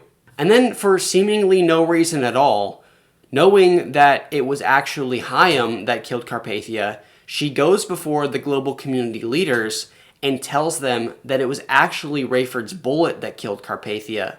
Eventually, Chaim does become a Christian, but it's off-page for some reason, and then Buck and Chaim see each other's marks on their heads. The process of Chaim getting saved is really long and drawn out, and it's just very boring. It spans like 60 pages from the first time he cries to the point where they're seeing each other's marks. I think this is just indicative of the problem of how the book is formatted. Going from one subplot to the next every few pages, it ends up taking 65 pages for there to be any resolution to anything that happens when it should take less than 20 pages. Not to mention that everything could have taken place in fewer than 20 pages anyway. Like, it could have taken place in less than 5 pages, realistically. And it would have still had the same impact that they were going for.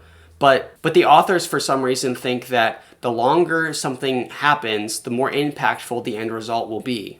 David then sets up the purchase of a giant statue of Carpathia to be erected at the funeral. Finally, the funeral comes around and there are millions of people who show up to watch it. Carpathia's body is in a plexiglass casket, which, why would you put a 4-day-old body in a see-through casket? We'll get to that. At the funeral, David is introduced to the Wong family. We need to introduce a character who is good with computers and can hack into stuff. Asian boy named Chang. The Wong parents are obsessed with Carpathia, but Chang and his sister Ming are Christians. David can see Chang's mark. Chang is a 17-year-old computer prodigy, and his dad wants him to be working for Global Community when he turns 18. So there's this blatant stereotype that Ming is a widow whose husband died during World War III. David's wife, Annie, who is also there talking to the Wongs, has to leave because she has a job to do. She also works for Global Community. So David ends up sitting with the Wongs for the funeral. Leon Fortunato then begins the ceremony in which a bunch of world leaders all make speeches that are just boring. Nicolae Carpathia would have been the last person in the world to espouse a one-way religion, and look how he is revered. We will worship him and his memory for as long as we are alive. And that, my friends, will keep him and his ideals alive. During one of these leaders' speeches, they acknowledge that the killer was part of a group of rebels, suggesting that it was Rayford. And then at the end of the speeches, Leon makes his statements. I have additional remarks I believe you will find inspirational. It should be clear to even the most casual observer that this is more than a funeral for a great leader, that the man who lies before you transcends human existence. Yes, you may applaud. Who could argue such sentiments? I am pleased to report that the image you see to my left, your right, though larger than life, is an exact replica of Nicolae Carpathia, worthy of your reverence. Yeah, worthy of your worship. Should you feel inclined to bow to the image after paying your respects, feel free. Bow, pray, sing, gesture, do whatever you may wish to express your heart. And believe. Believe, people, that Nicolae Carpathia is indeed here in spirit and accepts your praise and worship. Many of you know that this so-called man, whom I know to be divine, personally raised me from the dead. And now, as your new leader, in the absence of the one we all wish was still here, allow me to be forthright. Today, Fortunato intoned, I am instituting a new, improved global faith that shall have its object of worship this image, which represents the very spirit of Nicolae Carpathia. Listen carefully, my people. When I said a moment ago that you may worship this image and Nicolae himself, if you felt so inclined, I was merely being polite. With global citizenship comes responsibility, and that responsibility entails subordination to those in authority over you. As your new leader, it is only fair to me to tell you that there is no option as it pertains to worshiping the image and spirit of Nicolae Carpathia. He is not only part of our new religion, he is also its centerpiece. Indeed, he has become and shall forever be our religion. Now, before you break your reverie and bow before the image, let me impress upon your mind the consequences of disobeying such an edict. Suddenly from the statue itself, with its great expanses of black smoke now nearly blotting out the sun, came a thundering pronouncement. I am the Lord your God who sits high above the heavens. People fell prostrate, peeking at the image. I am the God above all other gods. There is no one like me. Worship or beware. The crowd recoiled and many gasped. Marvel not that I say unto you that some shall surely die. If Carpathia is not God, and I am not his chosen one, then I shall be proved wrong. Leon turned his face to the 10 leaders and pointed at 3 who opposed him. Great beams of fire burst from the cloudless skies and incinerated the 3 where they sat. The other 7 leaped from their seats to avoid the heat and flames, and even the guards backpedaled. The crowd shrieked and wailed, but no one would move. David found it surreal that Fortunato backed away from the lectern and joined the 7 remaining leaders. They seemed to ignore the piles of ashes. They solemnly shook hands with their new leader, appearing to congratulate him on his speech and his display of power. So I'm pretty sure what happened is that this giant statue of Carpathia gets possessed by Satan, and then Leon gets superpowers. Not only does Leon get to kill 3 of the leaders with lightning, but he's also to kill anyone who doesn't bow down to the statue as well. So there's mentions of people who won't bow down to the statue that are at the funeral, and Leon just strikes them dead. How is it that Leon is able to freaking smite people, but they can't find the Tribulation Force headquarters in freaking Chicago? Who is giving him this power? Is it Satan? Because that has some really weird theological implications. And then why does Satan get to just freaking animate a giant statue? I just want to know the rules around how all of these powers work and how they get them and why they have them. Anyway, why was the coffin made of plexiglass? David turned back. Heat waves shimmered off the statue in comparatively chilly air. The leaders appeared paralyzed. Even Fortunato had paled and wasn't moving, his gaze on the casket. Clouds of black and other deep shades produced by smoke from the statue hung ominously over the immense gathering. People stood stock still, riveted. Brilliant lights bathed the platform. David's eyes were drawn to the body. What was that? Almost imperceptible movement. Or had it been his imagination? He had imagined a corpse's chest rising and falling at a funeral before, but until now, Carpathia's body hadn't given even the illusion of life. Carpathia's left index finger lifted an inch off his wrist for an instant, then fell again. A few people gasped, but David assumed most had not seen it. Then it rose and fell twice. Next, it lifted half an inch, uncurling as if pointing. One of the leaders apparently saw and recoiled, trying to back away but falling over a chair. As he scrambled to his feet and tried to exit, lightning struck 10 feet from him and knocked him back to where he had been. He stood shakily and brushed himself off, reluctantly looking at Carpathia again. Now the index finger twitched and all of the leaders stiffened. The guards went into assault position as if prepared to shoot a dead body. Dude. Carpathia's hands separated and rested at his sides. Now it was clear that Carpathia's chest did rise and fall. Many fell to their knees, hiding their eyes, crying out. Carpathia's eyes popped open. David stared, then tore his gaze away to see even Leon and the kings trembling. The corpse's lips separated, and Nicolae lifted his head until it pressed against the plexiglass lid. Everyone within 100 yards of the coffin, including Fortunato, collapsed, covering their faces. David noticed, most peeking through intertwined fingers. As if stretching, Carpathia lifted his head back,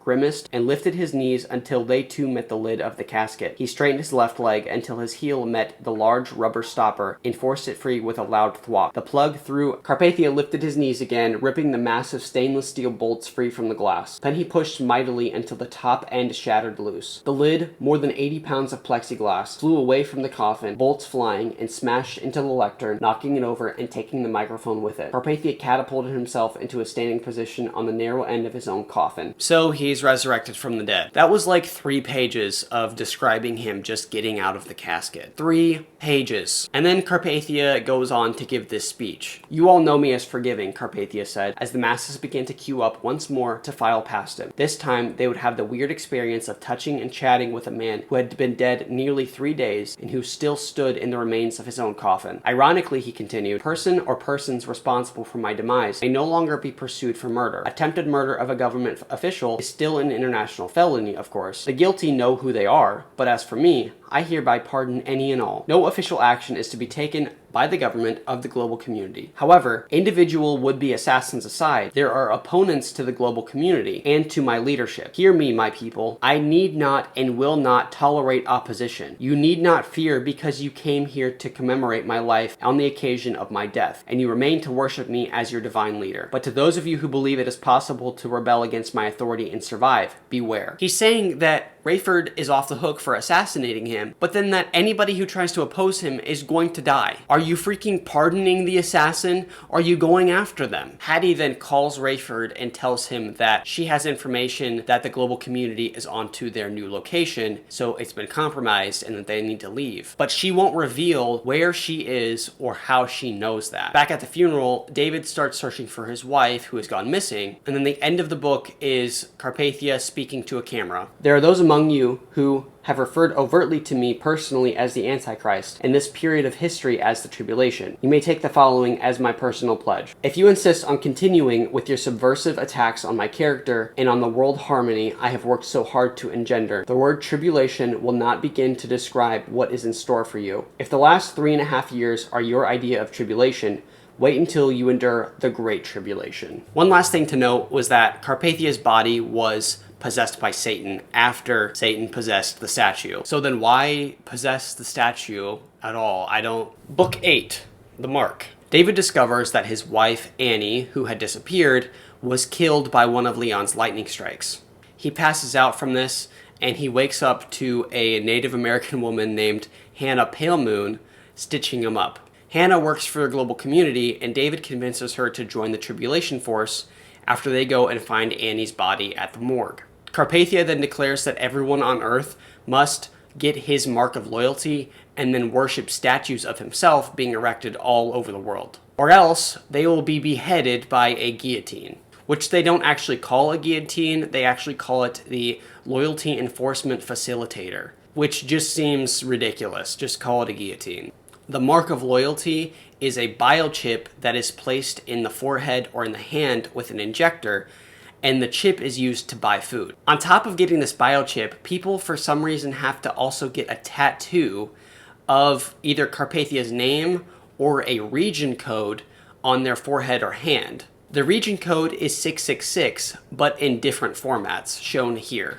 What in the hell is this, dude? Like, why would this ever be something someone thinks of? Just call them regions 1 through 10. Why does it have to be region -6 or region 30? And who actually thinks that this is like interesting? Because it's not interesting at all. It's very weird and doesn't really make any sense. I understand that this book came out in 2001, but even then, why do both the tattoo and the biochip? It's not that complex of an idea of having a device that can track these chips and doesn't need or require a tattoo for identification, or create a tattoo that is also a biochip. You could try to make the comparison that it's some form of Orwellian oppression or like concentration camp tattoos. The difference being that the people who are getting the marks are getting them willingly. Christians are avoiding getting the mark and are ending up getting guillotined if they don't take it. So Greek Christians are apparently the first ones confronted with having to take the mark for no good reason other than to kill the family of the pastor who helped Rayford get over his guilt for killing Carpathia. Buck is in Greece in disguise, helping some teenagers escape having to take the mark. Rayford and Albie, who is another member of the Tribulation Force, go to the global community building in Colorado, where they meet Steve Plank, Buck's old boss. He is under an alias called Pinkerton Stevens. Right before the Wrath of the Lamb earthquake, he became a Christian and then a building fell on him and he became disfigured and lost limbs, which were replaced by prosthetics. "Forgive my lack of protocol," came the voice as Stephen's wheelchair rolled into view. Rayford was taken aback. The man had one leg, the other a stump just above the knee. His right hand had small protrusions in place of fingers, and the other hand, though whole, had clearly suffered severe burns. "I'd stand, but then I can't." "Understood," Albie said, hesitatingly shaking the man's partial hand. Rayford did the same, and they followed Stephen's gesture to 2 chairs that filled the small office. Stephen's neck was permanently red and scarred, as were his cheekbones and ears. He was clearly wearing a toupee. Except for the lips, the middle of his face, chin, nose, eye sockets, and the center of his forehead seemed all of one piece, the color of a plastic hearing aid. So Rayford and Albie are there to find Hattie, and Steve reveals to them that he has Hattie locked up in a prison cell where he's been trying to witness to her. Steve tells them also that she's been trying to self-eliminate and that they are allowed to go back to her prison cell and see her. So they go to her prison cell and they sit down with her, and it says, "She collapsed in tears and lay rocking on the floor on her knees and elbows. She doesn't recognize anybody," Albie said. Hattie looked up, squinting. Rayford leaned over and turned on a lamp. "No, I don't," she said, peering at Albie and glancing at Rayford.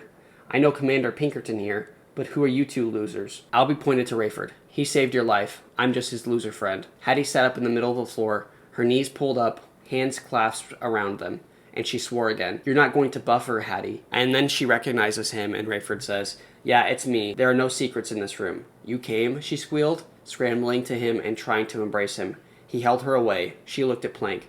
"But we're all in this together," Rayford said wearily. "I almost self-eliminated," Hattie said. "Actually," Albie said, "you did." "What?"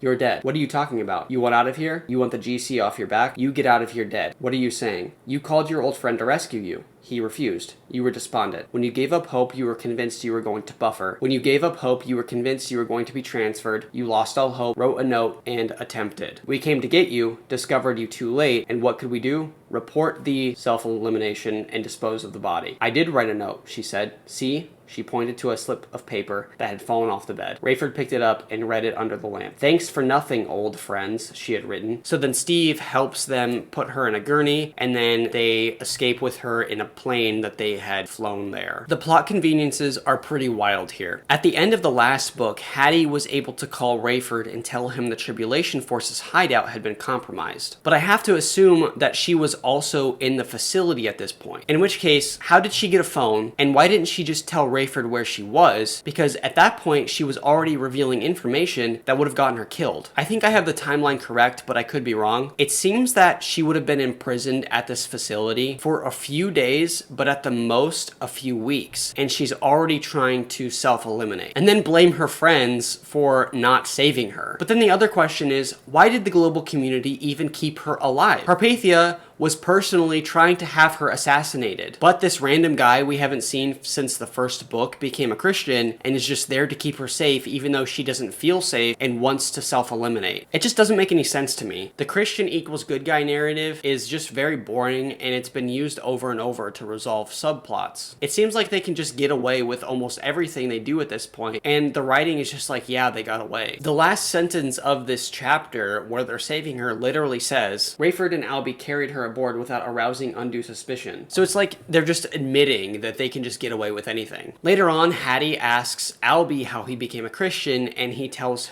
her his life story, and then they go to bed. Rayford wakes up the next day and realizes that Hattie has the mark of a Christian on her forehead. Rayford stepped out and Hattie nearly lunged at him. Let me see, she said, staring at him. "I can see yours," she said. "That means you can see mine. Can you?" His eyes were still adjusting to the sun, but as she pulled him out of the shadow of the door, it hit him. His knees buckled and he almost fell. "Oh, Hattie," he said, reaching for her. She leaped into his arms and squeezed him around the neck so hard he finally had to push her away so he could breathe. "Does mine look like yours?" she said. He laughed. "How would I know? We can't see our own, but yours looks like every other one I've seen. This is worth waking Albie for. Is he decent?" "Sure, why?" "Let me." Rayford unlocked the door and Hattie burst in. "Albie, wake up, sleepyhead." He didn't stir. She sat on the bed next to him and bounced. He groaned. "Come on, Albie. The day is young." "What?" he said, sitting up. "What's wrong?" "Nothing will ever be wrong again," she said, taking his face in her hands and pointing his bleary eyes towards her. "I'm just showing off my mark." Hattie acts like a child here, and it's very awkward. I think the authors are just being old men and have no idea how to write a young woman, so they just write her like she was a freaking troubled teen pick-me girl in like an indie film. So Ben Judah is writing letters to the people left behind, and we read one of them in this book. So in his letter he says, "To the beloved tribulation saints scattered to the four corners of the earth, believers in the one true Jehovah God of his matchless Son, Jesus Christ, our Savior and Lord, from your servant, Sion ben Judah,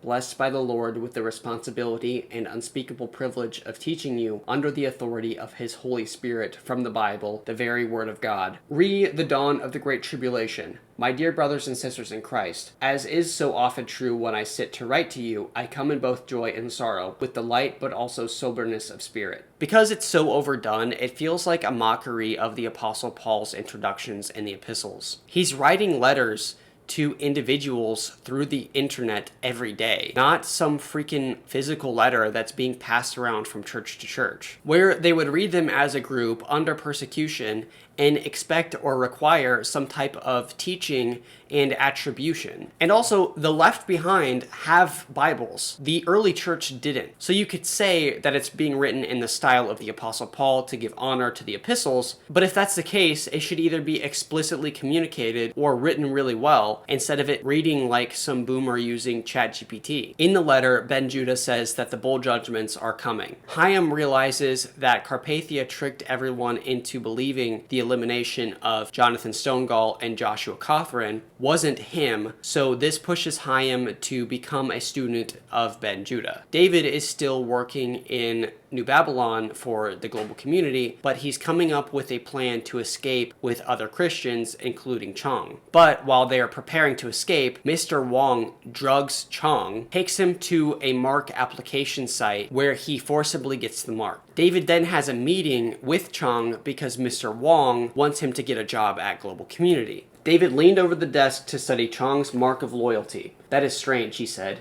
"That's news to me." "No, I mean, obviously it looks different to me and will to any fellow believers. We can see both marks. The seal of God is still there, Chong." So the mark of loyalty just doesn't matter because he has both marks, which this just ends up being a plot convenience because they realize that Chong can work for the global community as a mole for the Tribulation Force. And then they realize that he can also send supplies to the Tribulation Force because he has the mark. Bing, his sister, on the other hand, was able to escape and gets to the Tribulation Force's safe house. Carpathia announces that he will be moving back to Jerusalem to take over the Jewish temple. The rest of the Tribulation Force is preparing for Operation Eagle, which Rayford explains to the entire team in a meeting. He tells them that Chloe and Ben are going to stay back during this operation. Buck and Chaim are going to go confront Carpathia in Jerusalem. And then Rayford and Albie are going to Petra to prepare for the Tribulation Force moving there. Buck had never been fearful, never one to step back in the face of mortal danger. But Nikolai Carpathia was evil personified. And the next day, Buck would be in the line of fire when the battle of the ages between good and evil for the very souls of the men and women would burst from the heavens, and all hell would break loose on earth. They can't stop telling you how awful Carpathia is as a person, but they've shown like nothing to prove how terrible he is. He's supposed to be worse than Hitler, but he's less intimidating than Anton Ego, let alone someone like the Judge from Blood Meridian. There are a lot of characters in the story at this point, so this book in particular, this book had very little in it that was actually meaningful to the main narrative. So it was pretty boring, and it's getting to the point where it's kind of hard to follow because there are so many characters. And the problem isn't that there are a lot of characters, it's that each character has to have some kind of backstory and then subplot and then mission or whatever. So yeah, that is book 8, The Mark. Desecration. So the Tribulation Force is now split up. Some are going to Petra and some are in Jerusalem. Carpathia prepares his return to Israel, and the Tribulation Force assumes that he will be taking the Via Dolorosa, which is the route Jesus took on his way to his crucifixion. I guess the goal of Operation Eagle is to help Jews in Israel escape to Petra after Carpathia desecrates the temple. But they just assumed that he was going to do that, I'm pretty sure. Hattie emails Ben Judah and tells him that I feel directed to exercise faith and believe God. I look to what I've written and I don't even sound like myself. I know I don't deserve this any more than I deserve God's love and forgiveness. Maybe this is all silly and will not happen. If I chicken out, it will not have been of God, and I will intercept this before it gets to you. But if you receive it, I assume I will not see you until you are in heaven. I love you and all the others in Christ, your sister, Hattie Durham. So she is also going to go confront Carpathia on the Via Dolorosa. So when the time comes, Carpathia starts to ride down the Via Dolorosa on a pig in an attempt to piss off the Jews. There are crowds of people watching, including Buck and Hyam, and then out of nowhere, Hattie jumps out onto the road. Liars, she railed, blasphemers, antichrist, false prophet. Woe unto you who would take the place of Jesus Christ of Nazareth, the Lamb of God who takes away the sin of the world. You shall not prevail against the God of heaven. Buck was stricken. It was Hattie. Hyam dropped to his knees, clasped his hands before his face, and prayed, God spare her. I have spoken, Fortunato shouted. Yours is the empty, vain tongue of the damned, Hattie called out. She lifted her pointed finger from the toot of the hill and raised it above her head. As he is my witness, there is one God and one mediator between God and men, the man Jesus Christ. Fortunato pointed at her, and a ball of fire roared from the black sky, illuminating the whole area. Hattie burst into flames. The masses fell away, screaming in terror as she stood burning,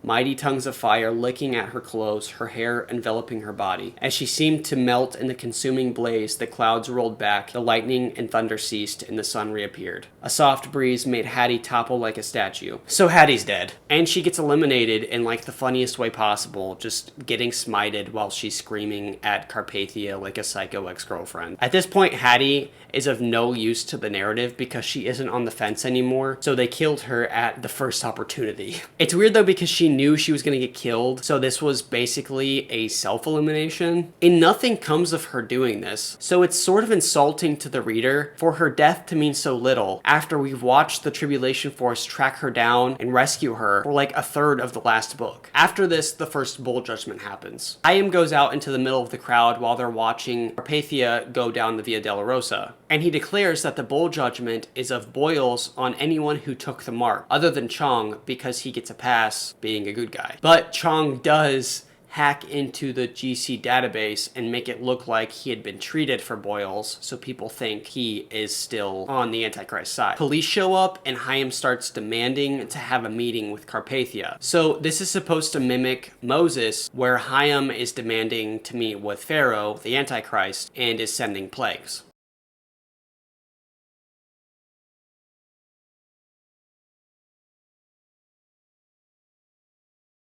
Carpathia's team gives Hyam a phone with Carpathia on the other line, but Hyam says he will only talk to him in person. So, because the guards can't get him to move, they end up shooting him, but he's supernaturally protected. Hyam just gets bulletproof skin, but Hattie turns to ash. They became Christians like one book apart from each other, but Hyam is more spiritual, so he gets superpowers. So, Carpathia shows up and talks to Hyam, and Hyam tells him that if he goes and desecrates the temple, there are going to be more plagues. Hyam said, your only hope to avoid the next terrible plague from heaven is to let Israelis who believe in the Messiah go. And what might that next plague entail? You will know when you know, Hyam said, but I can tell you this. It will be worse than the one that has brought your people low. So Buck and Hyam go to the temple and wait for Carpathia to show up, and Hyam gives a sermon to a small crowd of people who haven't taken the mark yet. And so these people become Christians, and then eventually Carpathia shows up, and Hyam just follows him around, mocking him. And then the pig shows back up. I'm not going to go into too much detail because it gets very detailed, and I think it'd be too much for YouTube. But he just kills the pig and uses its blood to desecrate the temple.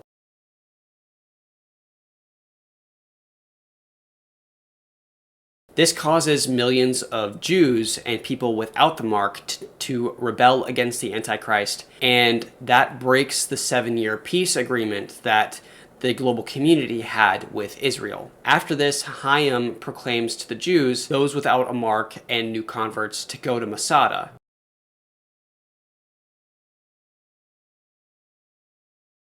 And then from there, they'll be transferred to Petra. Chloe is in Chicago, and she sees a building with lights on when she thought the only people that had the resources to have power after World War III was the Tribulation Force. So she goes into the building, and there's a group of Christians there who are hiding in the basement of this building. Not very well, obviously, but whatever. This group calls itself The Place. Then we cut back to Petra, where there is a shootout between the Tribulation Force and Global Community forces. And he ends up getting killed by 2 Global Community troops. Farewell to David. His death was off-page. Rayford and Albie, I think, found his body. Rayford, with a new member of the Tribulation Force named George Sebastian, who escaped with David from New Babylon, are flying people in a helicopter from Jerusalem to Petra. Buck and Chaim are waiting in Jerusalem at the Mount of Olives, and Chaim tells Buck this: "I want them overconfident, full of themselves, when they try to take vengeance. And when the second plague rains down, I will pray it carries God's full potency." So at this point, everyone is in Masada, the plague of boils is lifted, and then Chaim gives a speech there. Chaim spoke in Hebrew, but again, Buck understood him perfectly. "My friends," he began in a voice of vigor and authority, but Buck feared not enough volume. "I cannot guarantee your safety here tonight. Your very presence makes you an enemy and a threat to the ruler of this world. And when the plague of sores upon his people is lifted at 9 o'clock tonight, they may target you with a vengeance." So it hasn't been lifted yet, but it will be. Buck stood and looked to the far reaches of the fortress and outside below. "I will keep my remarks brief," Chaim said, "but I will still be asking you to make a decision that will change your destiny. If you agree with me and make this commitment, cars, trucks, and helicopters will ferry you to a place of refuge. If you do not, you may return to your homes and face the gruesome choice between the guillotine or the mark of loyalty to the man who sat in your temple this very day and proclaimed himself to be God. He is the man who defiled God's house with murder and with the blood of swine, who installed his own throne in the very image of himself in the Holy of Holies, who put an end to all the sacrifices to the true and living God, and who withdrew his promise of peace for Israel." So if it wasn't clear, Petra is apparently supernaturally protected. So that's why the global community is going to be chasing them to try to kill them before they reach it. So my question is, why even lift the plague of boils? Sure, Chaim wants them to be overconfident, but the boils are keeping them from attacking, and you have a city full of people who need to be transported to Petra. If this plague is already hurting them a lot, and you're saying that the next plague is going to hurt them even more, why not just use both of them to your advantage? Anyway, everyone starts moving to Petra, and the global community sends ground forces to stop them. As they're driving through the desert, the ground supernaturally opens up and swallows the military trucks that are chasing the Tribulation Force and refugees. So basically everyone ends up making it to Petra without any problems. In New Babylon, the global community is searching for a mole who they think is working for them. This, of course, is Chung, who is the last of the Tribulation Force still in New Babylon. And then after this, the second bowl judgment happens. Reports from around the globe revealed tragedy and death related to the seas having turned to blood. Ships that counted on processes that made the waters of the ocean drinkable found it impossible to convert the blood. Rotting carcasses of all species of aquatic life rose to the surface, and crews of ships fell deathly ill as many boats radioed their inability to get back to the land. Carpathia announced that his security and intelligence forces already had determined the true identities of the impostors who claimed to represent the rebels, and that it had been their trickery that resulted in the great seawater catastrophe. After this, the Tribulation Force just goes back to the United States, leaving a ton of new converts and Jews stuck at Petra with Chaim as their leader, I guess. In Petra, Chaim felt as if he were already in heaven. How was it that God can make it so that 1 million believers can live together in harmony? Chaim reminded the people that Sion ben Judah had promised to come and address them in person, and they lifted such a roar that he himself could barely wait for that day. Remember how in the last book, Buck was in Greece to save some teenagers who were trying to avoid taking the mark? Well, Buck didn't actually bring them back to the United States and left them in Greece. So Rayford, on his way home, calls the new guy, George. Rayford called George and asked if he wanted a mission on his way back to San Diego. "I thought you never asked," he said. So George goes to Greece and is waiting for these teenagers to be dropped off at the airport by some Christian friends of the Tribulation Force. But as they pull in, one of the teenagers is in disguise and kills everyone in the car. And then the teenager and a few other people who just show up kidnap George by throwing him in a different car and driving off. So then Chloe, Mac, and Hannah Palemoon go to Greece to save George. And then Rayford, after going home to Chicago, goes back to Petra, taking Ben Judah with him. And then at the very end, Chong realizes that Carpathia is sending bombers to Petra to drop warheads to destroy it. Yes, Nikolai squealed. Show yourselves, then launch upon your return. Rayford knelt but kept his eyes on the bombers. As they screamed into range again, they simultaneously dropped payloads heading straight for the high place, epicenter of a million kneeling souls. Yes, Carpathia howled. Yes, yes, yes, yes.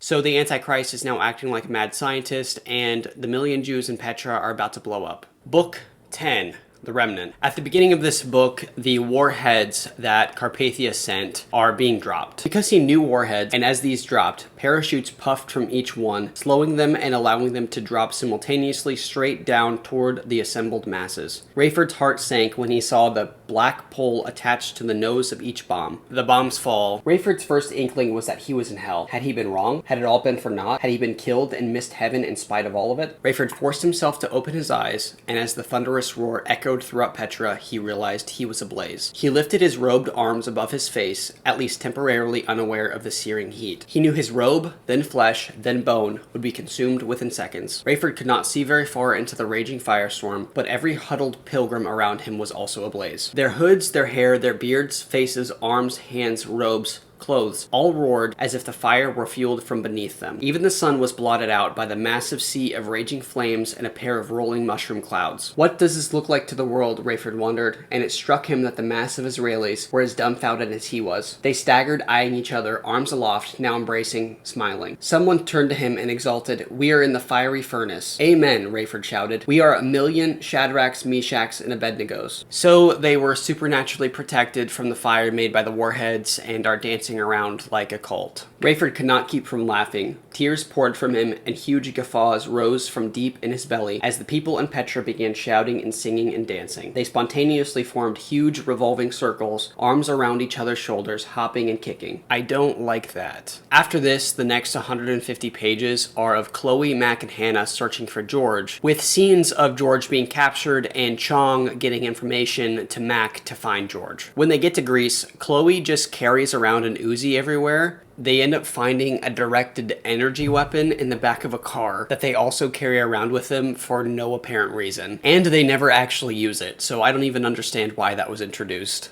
We also find out that George's captors have code names, which I'm pretty sure is the author's way of doing some meta commentary as to how Greek philosophy is bad. Eventually, George escapes by killing one of his captors, and then calls Rayford, who calls Chong. Chong calls Mac and tells him where George is, and they pick him up and head to the airport where they escape and make it back to Chicago. While they do that, the place, which is the group of Christians Chloe found, are being raided by global community. So the Tribulation Force decides to move again. So then Chloe and Buck move to an underground bunker near San Diego, and the rest of the tribulation follows, I'm pretty sure. This whole section was really difficult to sift through, so I ended up going to Facebook and joining a Left Behind group, and someone on there was able to explain it to me a little bit. Even he was an admin of this group, and he basically just gave me all of the same information that I already had. So it seems like this whole section was just written very poorly. While this is going on, Steve Plank, the disfigured guy who helped them with Hattie, is told he has to take the Mark of Carpathia, but instead he chooses to get martyred by guillotine. This is an instance where I think Tim and Jerry are just trying to be edgy. Like, they wanted to show someone get decapitated, but didn't want to kill off a main character, so they just brought a character back so that they could do it. Chong's sister Ming travels home to China to be with her parents under an alias. And her alias is as a man named Chong Chow, which I'm just gonna avoid commenting on. On her way there, she met a guy named Ri Wu, who she falls in love with. It was more than a week before Ming found anyone who had heard of any Wongs, despite the popularity of the name in that area. It was a very weary old man with liquid eyes who sadly told her, "We know the Wongs, late middle-aged couple. He was very loyal to Carpathia, but never took the mark." "That's him," Ming said. "I am so sorry, young one. He was found out." "No. He died with honor." "Please, no." "He was a believer.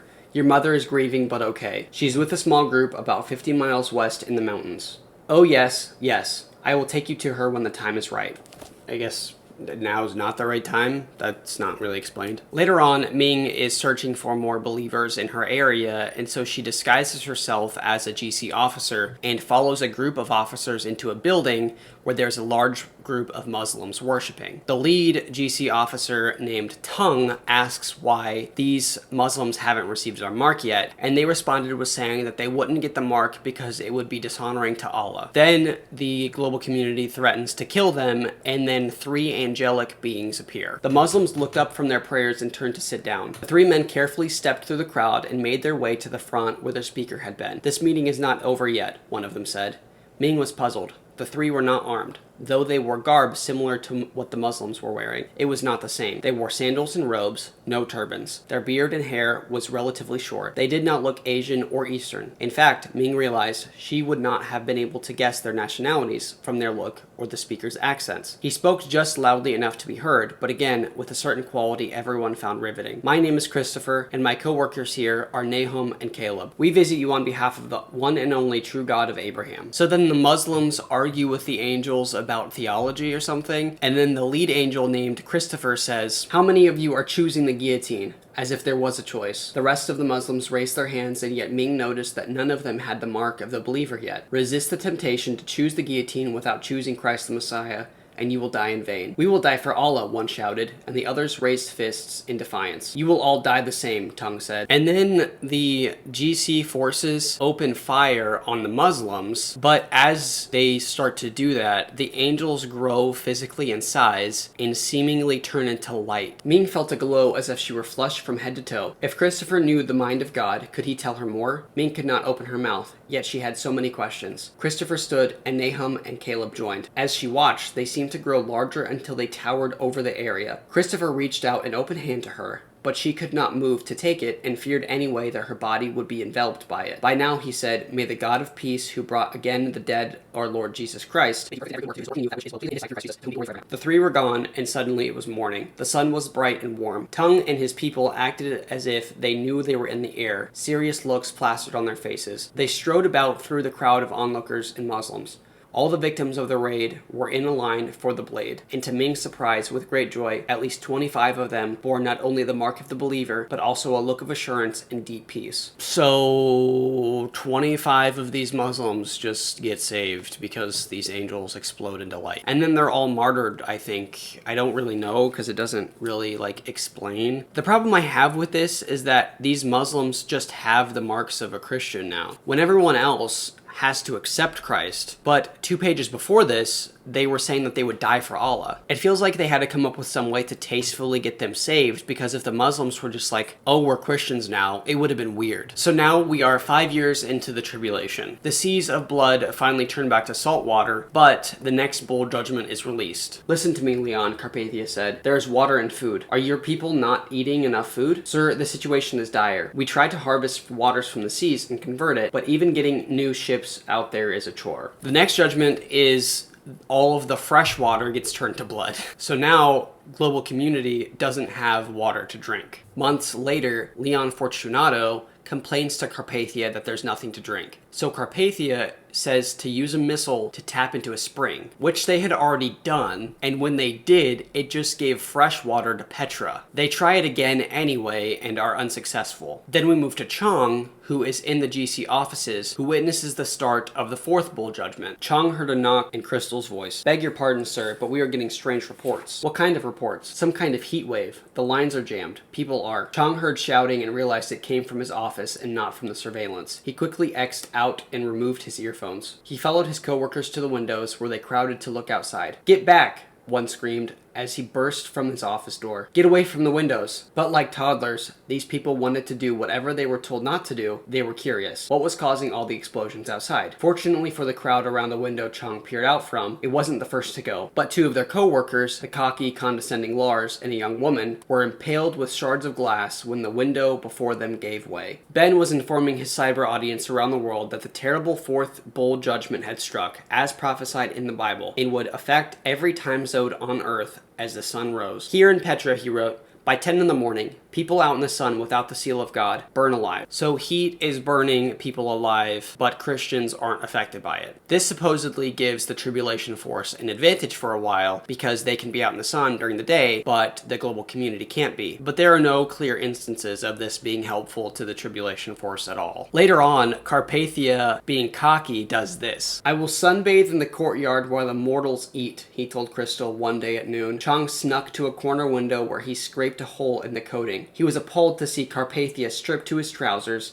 an undershirt, and lay on a concrete bench, hands behind his head, soaking in the killer rays. After an hour, as flames licked at the concrete, Carpathia seemed to think of something and pulled his phone from his pocket. Chang sprinted back to his quarters and listened in as Carpathia told Leon he was on his way to Fortunato's temporary underground shelter. People are burning alive in the sun, and the Antichrist, who is actually Satan incarnate, is just sunbathing for like an hour like he's at the beach. This was written by actual people. Months later, we move into the 6th year of the tribulation, and then the 5th bowl judgment happens. Chang arose at dawn as usual, but he realized immediately that things had changed. This morning the air felt different. He hurried to his computer and checked the weather. Uh-oh, show's over. The temperature in New Babylon was normal. Chang ate, showered, dressed, and hurried out. The palace was abuzz. Windows were open, people streamed in and out. He even saw smiles, though most of the depleted employment population was overworked, undernourished, and looked pale and sickly. The new mood lasted 3 days, then the lights went out. Literally, everything went dark. Not just the sun, but the moon also. The stars, street lamps, electric lights, car lights. Anything anywhere that ever emitted light was now dark. No keypads on telephones, no flashlights, nothing iridescent, nothing glow in the dark. Emergency lights, exit signs, fire signs, alarm signs, everything pitch black. People screamed in terror, finding this the worst nightmare of their lives, and they had many to choose from. If there were ever a perfect time for him to escape, it was now. He would contact Rayford or Mac, anyone willing and able and available to come and get him. "God," Chang said, "just give me a couple more days of this." And that is the end of Book 10.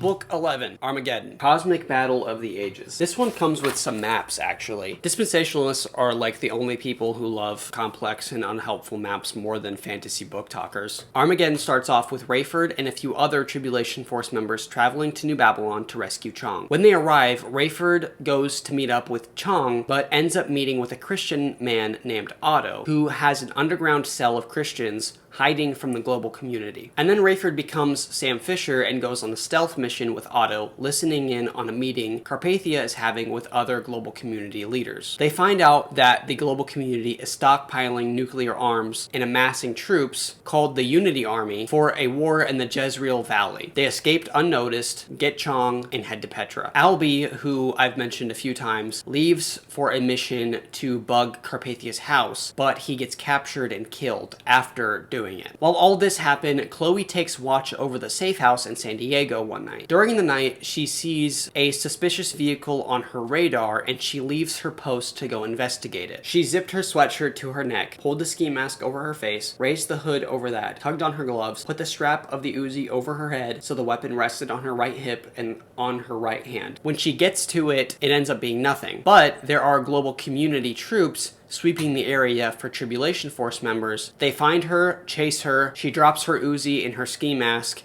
and she gets caught. They put her in a truck and transport her to the global community headquarters 25 minutes away. And then in the truck, she prays, "God, give me strength. Let me die before I give away anything. Be with Kenny and Buck and Dad." She remembered George signaling them with stories. She remembered George regaling them with stories about how he had said absolutely nothing to his captors in Greece. If only she had that kind of fortitude. She would rather banter, anger them, mislead them. Was it better to sit and take it, or to shoot back, or let them know she was no pushover? With your strength, God, let me trade my body for the ones I love. So she ends up getting interrogated over and over, but she is supernaturally able to keep from revealing where the rest of the team is, because she prayed. The global community transfers her to another building, and while they do, she is able to send a message to Rayford that the safe house has been compromised. All of this takes place over a few days, up to like a week from what I can tell, even though it's not very clear to me the timeline. So the men who interrogated Chloe take her to the guillotine, and she is lined up with other people to be executed in front of a crowd of global community NPCs. The executioner, named Jock, has a microphone and tells the people that are about to get executed,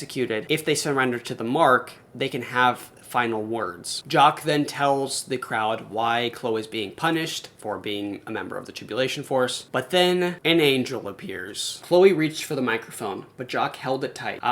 He said, no speaking privileges for you unless you're ready to take the mark of loyalty to the throne of the leader of the global community. Caleb, an angel, appeared behind Chloe again and merely raised a finger and gestured no to Jock. Jock froze in place and toppled backward, his arm outstretched, still reaching. The crowd laughed while Jock reddened. So this angel tells Jock that she's actually allowed to give this final word, and then she takes the microphone and she ends up giving like a 1.5-page long speech. The speech is about martyrdom and going to heaven, and then she's executed.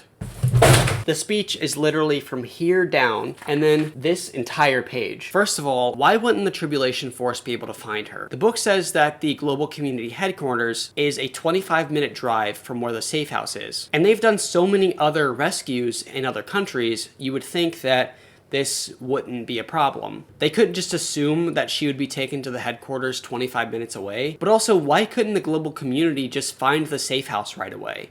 It took them like a few days to be able to find and figure out where the rest of the team was. It wasn't like she was miles out of the way from where the safe house was when she got captured. And then just the whole subplot is so full of contrivances. Chloe chooses to take watch that night even though she never has. She sees a random vehicle. She decides not to get help to investigate. The vehicle ends up being nothing, but there are global community troops outside waiting for her. She's unable to say her final words before being executed because she won't take the mark, but then an angel appears so she can do a 5-minute sermon. And then the angel is freaking so unhelpful. Why didn't he save her? Instead, he just scares the executioner and is like, actually, you get to speak for 5 minutes. Like, half this book is about Chloe being captured and Buck being upset and trying to figure out how to save her. Until the last book, Chloe hadn't even really been involved in the main plot line. She was in the background a lot, but even then, she wasn't important to the story. She started the co-op, which was a way for them to explain how they had resources, and then she was in Chicago and saw the other group, The Place, which ended up compromising them. The Cosmic Battle of the Ages. And we're at 225 pages in of 340, and there has not been a Cosmic Battle of the Ages. Just Chloe getting killed. Anyway, after this, all members of the Tribulation Force end up moving to Petra, and then when they get to Petra, they have a service for Chloe. A few days after that, Ming and Ree get married, even though that doesn't have any significance to the story. The Global Community Headquarters moves out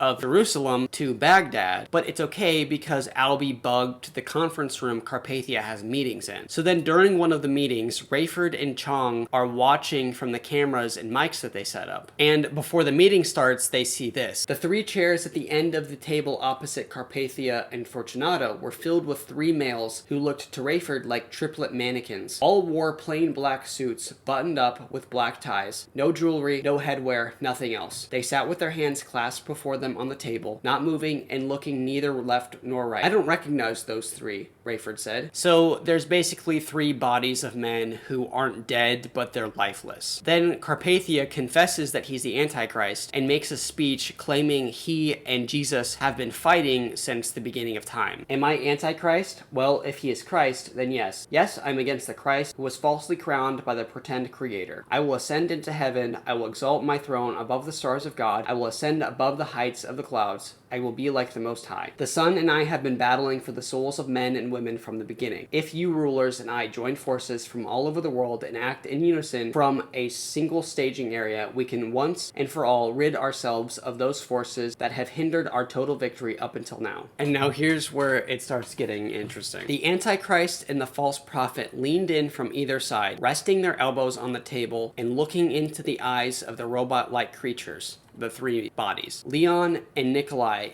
exhaled hideous, slimy, frog-like beings, 1 from Leon and 2 from Nikolai, that leaped into the mouths of the 3. The 3 suddenly became animated. The 3 now bore a striking resemblance to Carpathia. They sat back casually, smiling, nodding to the potentates all around. The leaders looked stunned and frightened at first. I confer upon you the power to perform signs and heal the sick and raise the dead, if need be, to convince the world that victory is ours. Ashtaroth, Baal, and Cankerworm disappeared amid a huge bolt of lightning that struck the middle of the conference table and temporarily blacked out the TV monitor in Petra. Buck sat stunned, but quickly came to his senses. Somebody read that passage Ben mentioned. I've got it right here, Chaim said. Revelation 16:13 and 14 says, "And I saw 3 unclean spirits like frogs coming out the mouth of the dragon, out of the mouth of the beast, and out of the mouth of the false prophet." So Carpathia just cloned himself with demon frogs. Moving on, Armageddon is close, and the Unity army is growing stronger. For the battle to take place, the Euphrates River has to dry up. It has to dry up so that the Unity army can pass to get to Petra. I tried using the maps in the front of the book to figure out where the Euphrates River is in relation to Petra and Jerusalem, but the maps just don't show the Euphrates at all. So then I can't really understand the significance of why it needs to be dried up so that they can pass through it. They show me where the Caspian Sea is, though. There are supposedly global community troops everywhere all across the globe at all times, but you can't get your army across a river. There's apparently 1 million Unity troops, but they couldn't afford to just build a freaking bridge or even just get boats to carry them across. 2 weeks before Armageddon starts, Ben Judah tells Rayford that he's going to train to fight in Armageddon. And so Chaim becomes the new leader of Petra. And then we fast forward to a day before the second coming of Christ. The 6th bull judgment happens, which is the Euphrates River drying up completely so the Unity army can advance to Petra. Buck and Ben Judah go to the Wailing Wall in Jerusalem and help fight with and preach to the Jews that are there. But the area gets overrun by Unity troops, and Buck tries to get Ben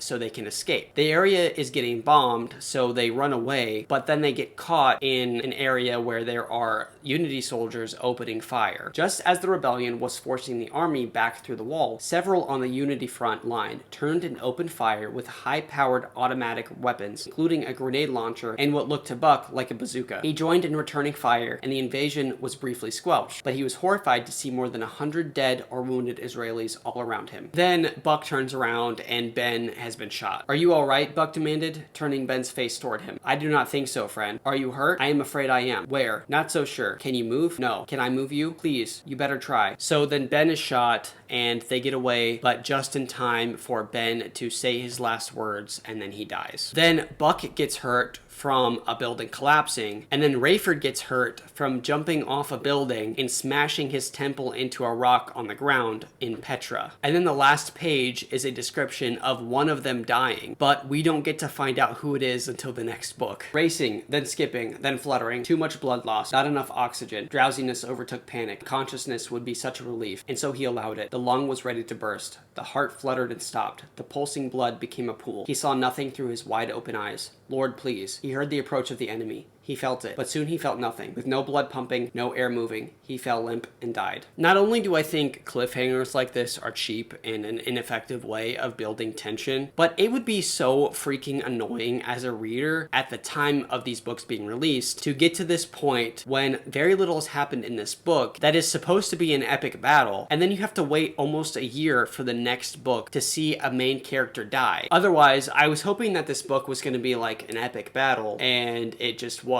And now we are on to book 12, The Glorious Appearing. All seems lost. Unfortunately, there's actually not a whole lot that happens in this book, but it's the end of the series. So Mac is on his way to Jerusalem from Petra to find Buck, and does find him dead. Not Rayford, who freaking hit his temple on a rock. In Petra, Rayford was found badly wounded and sent to the infirmary, where Chaim visits him and tells him that Buck has passed away. Mac heads back to Petra on a helicopter, and on his way, the moon disappears and meteors fall on global community troops, killing some of them. He heard the scream of falling meteorites over the usually deafening thwack thwack thwack of the blades, and even heard the explosions when they blasted the earth. That was new. Mac had never been able to hear anything inside the chopper cockpit, especially with his headphones on. Soon after that, something interesting happens. Oh God, Chaim prayed. As he too turned to look, Rayford could only stare. He rocked up into a sitting position and leaned forward, peering out at what appeared to be lightning, but was like none he had ever seen. Thick, jagged, and pulsing.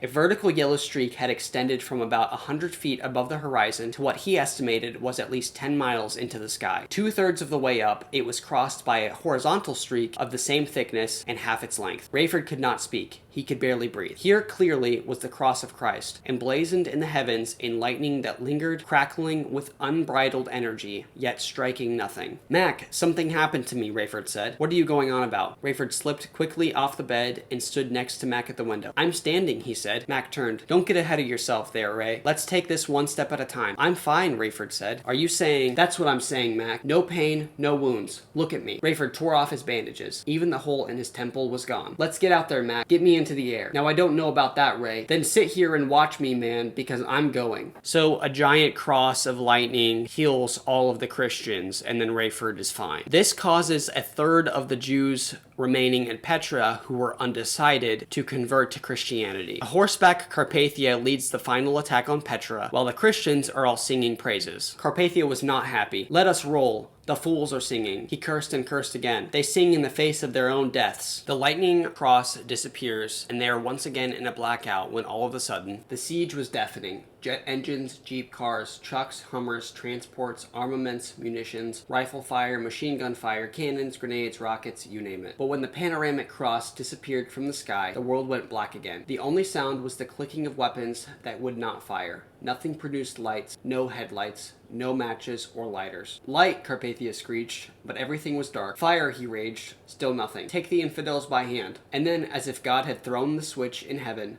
light. This was not a light from above that cast shadows. Rayford had to shield his eyes, but it did no good, as the light came from everywhere. "You can see them now. Charge, attack, kill them." But as his petrified, lethargic soldiers slowly turned back to the matter at hand, the brilliant multicolored cloud cover parted and rolled back like a scroll from horizon to horizon. Rayford found himself on his knees, on the ground, hands and head lifted. Heaven opened, and there, on a white horse, sat Jesus the Christ, the Son of the living God. Jesus' eyes shone with a conviction like a flame of fire, and he held his majestic head high. He wore a robe down to his feet, so brilliantly white it was incandescent, and bore writing, something in a language wholly unfamiliar to Rayford, and something else he easily understood. On his robe at the thigh a name was written, King of Kings and Lord of Lords. "I am the Alpha and Omega," Jesus said, "the first and the last, the beginning and the end, the Almighty." And with those very first words, tens of thousands of Unity Army soldiers fell dead, simply dropping where they stood, their bodies ripped open, blood pooling in great masses. So a bunch of the Unity Army dies, and Carpathia and Leon Fortunato take a helicopter to the Valley of Megiddo. But once they get there with the other Unity Army troops, Jesus speaks again, and those troops drop dead. And then everyone ends up in Jerusalem somehow. The people in Petra want to go watch. They start walking to Jerusalem from there, and then we get the perspective of Hannah Palemoon, the woman who helped David after his wife died. Hannah didn't know who got the idea of walking faster, but suddenly a laughing and smiling group was pushing them. They stepped along as quickly as they could, then began jogging, trotting, and soon they were in a full sprint. Hannah felt light as air, and while it wasn't that she was actually off the ground, it felt that way. Each step carried her further and further, and soon she was running faster than she ever had. To her amazement, she was not out of breath. Her strength and endurance remained. And so, apparently, did that of the old and young alike. Ahead, George Sebastian ran faster than she did. When the group caught and passed a speeding Hummer, Hannah knew they were running at miraculous, supernatural, superhuman speeds. And of all things, the kids wanted to be let down so they could run too. Half an hour later, the entire mass of 1,000,000 was past the Hummer, so they get super speed, and according to the wiki, they run at 70 miles an hour. Why do they get super speed over Jesus just waiting a little bit for them to get there? Or teleport them? Or have angels carry them or something? Anything other than super speed. Why does everybody need superpowers? And then Jesus talks to every single person simultaneously, and we get Rayford's perspective. Jesus took Rayford by the shoulders and gently pushed him back and cupped his face in his hands. He stared into his eyes, inches away, and Rayford could barely hold his piercing gaze. "I was there when you were born. I was there when you thought your mother had abandoned you." I have no idea what that's a reference to. "I was there when you concluded that I made no sense. I am so sorry. I was there when you almost married the wrong woman. I was there when your children were born. I was there when your wife chose me and you did not. I have loved you with an everlasting love. I am the lover of your soul. You were meant to be with me for eternity, and now you shall be."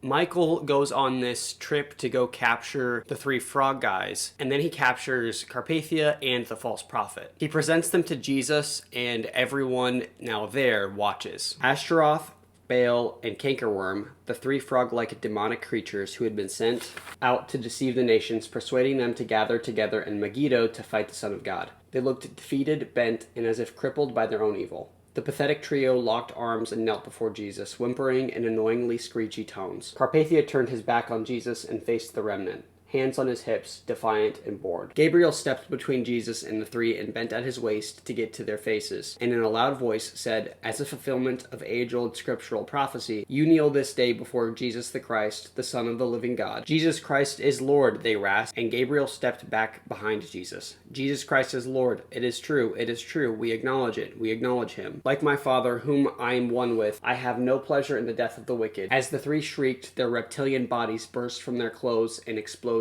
leaving a mess of blood and scales and skin that soon burst into flames and was carried away by the wind.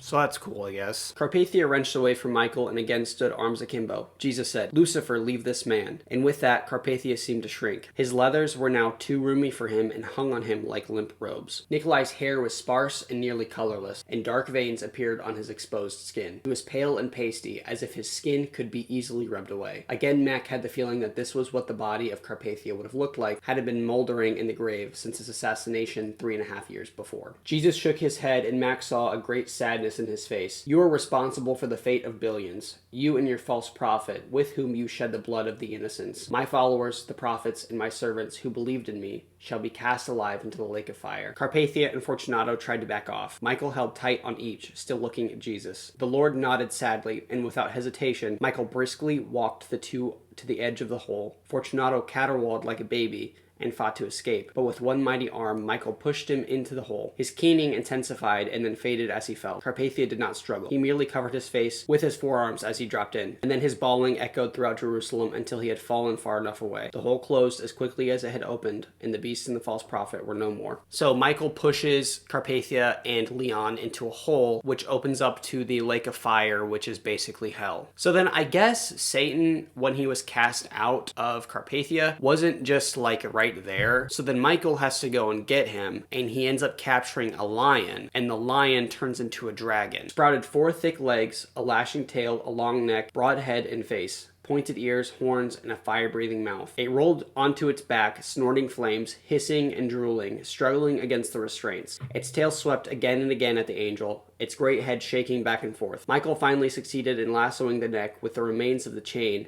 and with a powerful yank, pulled the head toward the torso, rendering the dragon virtually immobile. Finally, it appeared to relax, but that only preceded its final incarnation. The dragon gave way to what appeared to be one more angel, brighter than the archangels and the 3 angels of mercy, including Christopher, the angel with the everlasting gospel. So then Satan takes on his angelic form. Michael grabbed Satan and pulled him back up to his knees, where he continued to thrash as if he were about to burst. So then for like 4 pages, Jesus judges Satan and tells him all of his crimes. Jesus had finished his charges, and nothing was left to carry out but the sentence. Gabriel leaned over to Satan and shouted, "Acknowledge Jesus as Lord." Satan had been struck dumb, and as much as it appeared he was trying to speak, no words came out. But it was clear he had no interest in acceding to the order. He vigorously shook his head and clenched his fist before Jesus. And then Satan tries to escape one last time as a lion. Michael rushed him, tackled him to the ground, completed the chain wrapping operation, and jumped to his feet, carrying the bound devil. Just before he reached the smoldering, smoke-belching chasm, Michael left his feet and flew, Satan under his arm, about 10 feet into the air, and then headfirst down into the abyss. So Michael took him to the abyss, where he'll be chained up for the millennium. So the day after they defeat Satan and kill all the bad guys and whatever, every single person on earth is gathered at the Valley of Jehoshaphat, where they'll be judged by Jesus. But there's a reunion before the judgment in which everybody who had died and those who had been raptured come back to earth. The last chapter starts with this. Rayford Steele's mind was on a woman he had not touched in more than 7 years. "Bruce," Rayford called out, unable to restrain himself, and he stood and applauded. All around him others were doing the same, but they were calling out other names. From that distance, Rayford could tell that Bruce looked like himself. Of course, he had never seen him in a white robe, and he didn't know what a glorified body would be like. But Rayford couldn't wait to see him face to face. Then came Amanda, Rayford's second wife. Then he sees David and Ken, and then he sees Hattie. Melancholy washed over Rayford when he recognized Hattie Durham embracing Jesus. How he had misused her and nearly given up on her. And what a brave saint she had become in the end. How was she a brave saint? She just yelled at Carpathia in the streets. What are you talking about? And finally, there was Chloe, and right behind her, Buck and Ben. Rayford kept shouting and clapping as his daughter, son-in-law, and spiritual advisor received their well done, their embrace, and their martyr's crown. So they all got judged. And then Rayford gets judged. I will declare and decree, I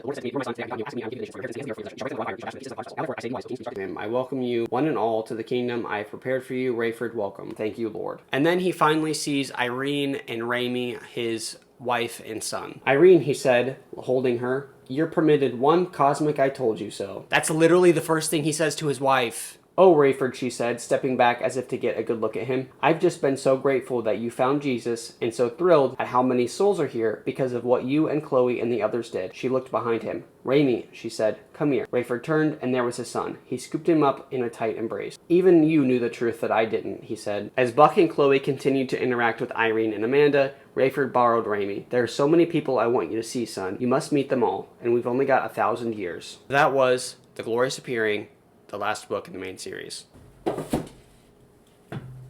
A few quick judgments. Why would God wait until the last day to heal all the Christians right before the glorious appearing, where everyone is going to be getting glorified spirit bodies anyway? The people who died in this book basically died for one day. Jesus, like, healing everybody would have been nice maybe like halfway through the book or something. The frog guys did actually nothing. I'm not exaggerating. They did nothing in this book. They were created and then they were killed. It makes mention to how they went and they were trying to gather people around for this great battle, but we don't see any of that. So they're completely underutilized. They could have been like cool villain type of guys who had the same powers as Carpathia and were going around killing people. But instead, we just get them cowering before Jesus and then they blow up. Jesus doesn't have a personality in this series.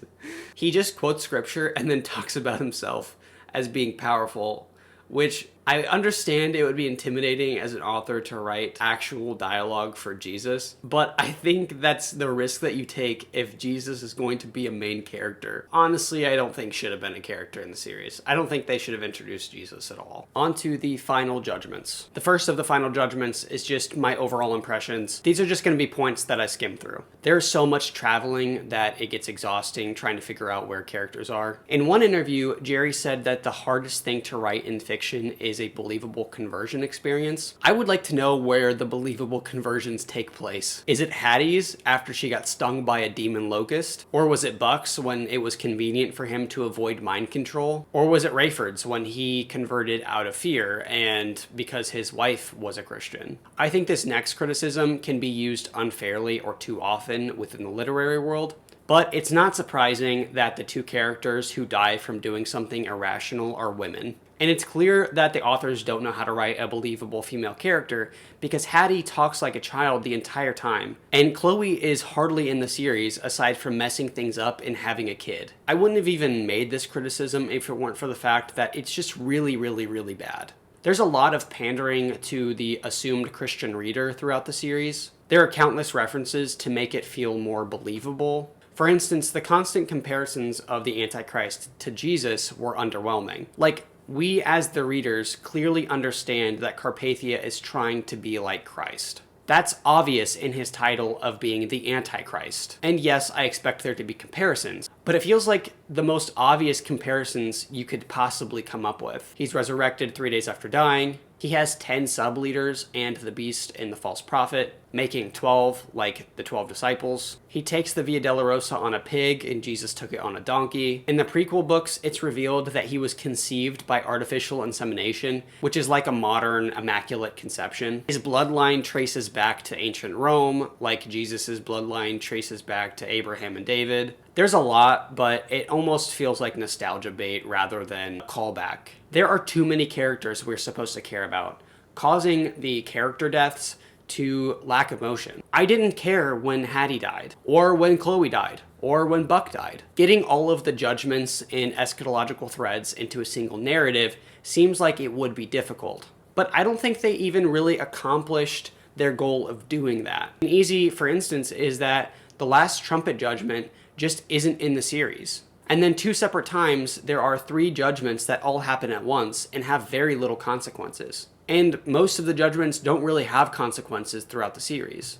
On to the authors. Tim LaHaye was a Baptist evangelical pastor who didn't write a single word of any of these books, which he openly admitted multiple times. Unfortunately, he did highly influence them. LaHaye detailed that in 1994, while he was on a flight, he saw a married pilot flirting with a flight attendant, and he wondered what would happen if the rapture took place in that very moment. The problem with that idea is that he didn't have a follow-up thought. That thought, of course, being, that sounds boring as hell. Again, Tim didn't write these books, nor did he likely write many of his nonfiction books. He has over 150 book titles with his name attached, and 80 or so are just his name. I worked in Christian publishing for almost 3 years, and I can confidently tell you that there are many pastors and Christian speakers who don't write a single word in their books.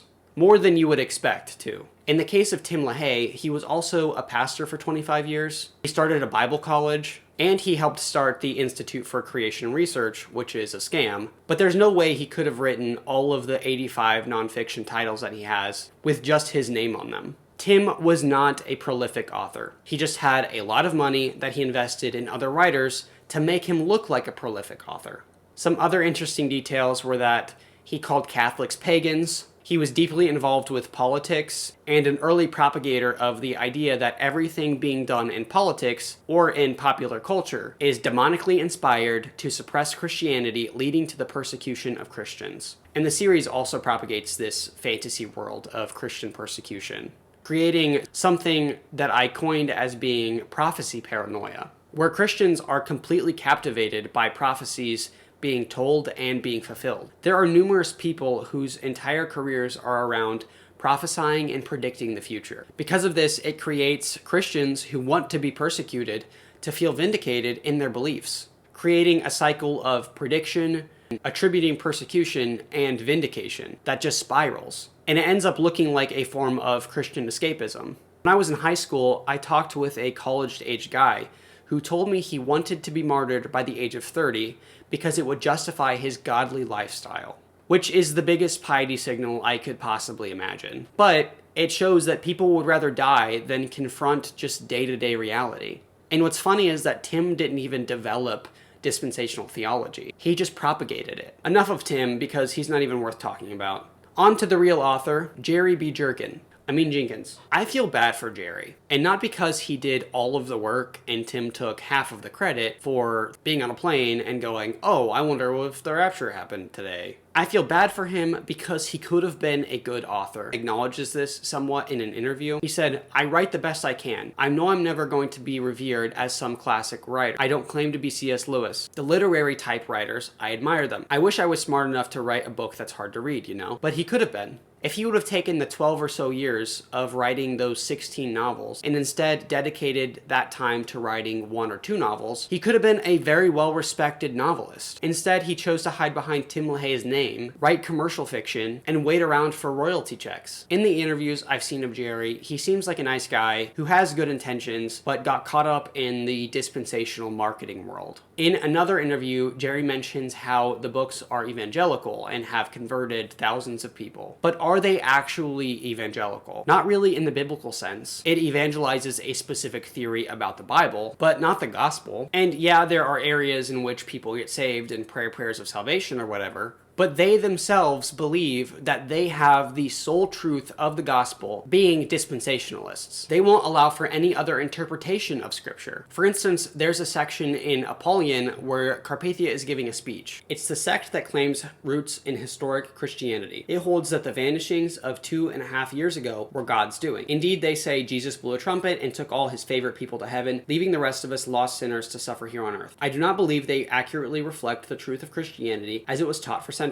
My exposure to that wonderful peace-loving religion told of a God of love and a man who was a teacher of morals. His example was to be followed in order of a person to one day reach eternal heaven by continually improving oneself. Following the disappearances that caused such great chaos in our world, some looked to obscure and clearly allegorical, symbolic, figurative passages from the Christian Bible and concocted a scenario that included the spiriting away of the true church. Many Christian leaders say this was never taught before the disappearances, and if it was, few serious scholars accepted it. They actually used the Antichrist as a straw man against their critics, which is a meta-commentary on how they believe, myself and any other critics are actually Antichrist. I'm not going to just let Jerry off the hook though. The biggest question is, why are there so many books? And I think it's pretty clear. Money. This series could have easily been half the size and still probably too much. I heard in an interview with Jerry that it was initially going to be 1 to 3 books, but then they turned it into 12. And that was just the main series. I think that's a glaring sign of bad writing. The entire book of Revelation is 9,851 words. If you don't know, that's within the range of a short story. But the Left Behind series has 1,408,330 words. That's 143 times bigger than the book of Revelation. That's actually the length of Harry Potter and the Hunger Games combined. It's nearly twice the length of the entire Bible. The average American reads about 12.4 books per year. So the average person would be dedicating an entire year to reading this series. I don't often read books that have sequels, so it's hard for me to imagine picking up a series that is longer than like Ulysses or 1Q84. And I don't always enjoy reading super long books, but especially if there's no payoff. Like, I would think most people who read Left Behind knew that at the end of the book, God was going to have victory and that all the Christians were going to be happy and everything was going to be great. But I had no idea what would have happened at the end of American Gods or East of Eden. And those books are only like 250,000 words, not 1.4 million. And they're amazing books. The fandom. I want to clarify, there are a lot of Christians who are not dispensationalists, with alternative beliefs to what the book of Revelation is talking about. Though the rapture and the tribulation and so on are probably most held within evangelicalism, I was told to believe this stuff as a kid, and then my dad started changing his beliefs when I was in like middle school, and then in high school I naturally started questioning things, and by the time I was an adult I had abandoned these beliefs entirely. Which is interesting when you're working for a church at 19 and disagree with everyone around you, but that's another story. I recently watched this video on the tribulation from like 3 years ago. After I watched the video, I went through all of the comments, and they seem pretty damning of people who believe this stuff are in fear. It seems like there are 3 different types of people within dispensationalism. The first is just normal people who believe this stuff but don't really act upon it a whole lot, many of whom probably couldn't even give you a detailed explanation of what they believe. The second type being those with the prophecy, paranoia, and prediction addiction. Terrified of the future, trying to predict everything, looking at everything as a sign, and frankly, won't shut the hell up about the end times. And then propagators. People who are chronically online trying to defend or come up with prophecies, or are selling books and doing prophecies on Facebook Live and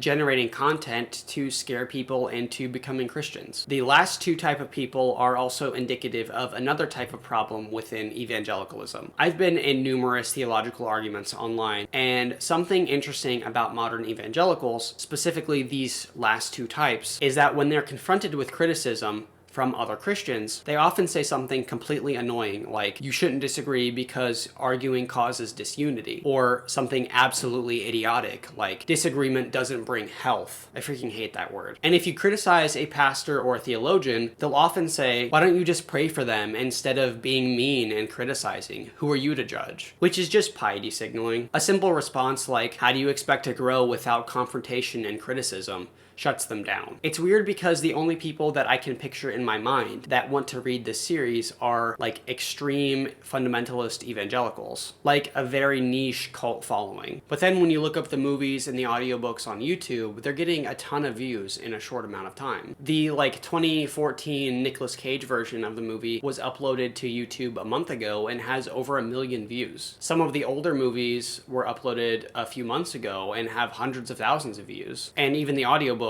have hundreds of thousands of views. I joined a few Left Behind Facebook pages and I asked the question, did Left Behind change your outlook on life? Of the 15 or so responses I got, only 2 said no. Most of the responses were like, it opened my eyes, or that they converted because of the series. So this series is far more impactful on the Christian culture than what I would have even assumed. Not that I actually participate in much Christian culture or arts, because I don't. My point being that the series is a lot more influential today than I expected it to be. To me, eschatology matters very little, but to people who grew up in dispensationalism, it matters a lot. I think most of that is due to the fact that their entire lives they've been told that these events are going to happen within their lifetime. So every generation that's been taught dispensationalism is on edge thinking it will happen before they die. So young people today think that it may not be a possibility for another 40 or 50 years. But to boomers, it's gonna happen like tomorrow. On one of the Facebook pages I joined, the main admin would post news about Israel every single day. So it's just paranoia. Lastly, rapture trauma. Something that is common on forums online discussing the effect left behind on people. The word trauma seems like a bit much to me, but I also didn't grow up in an extremely fundamentalist home. As a kid, were you ever in a situation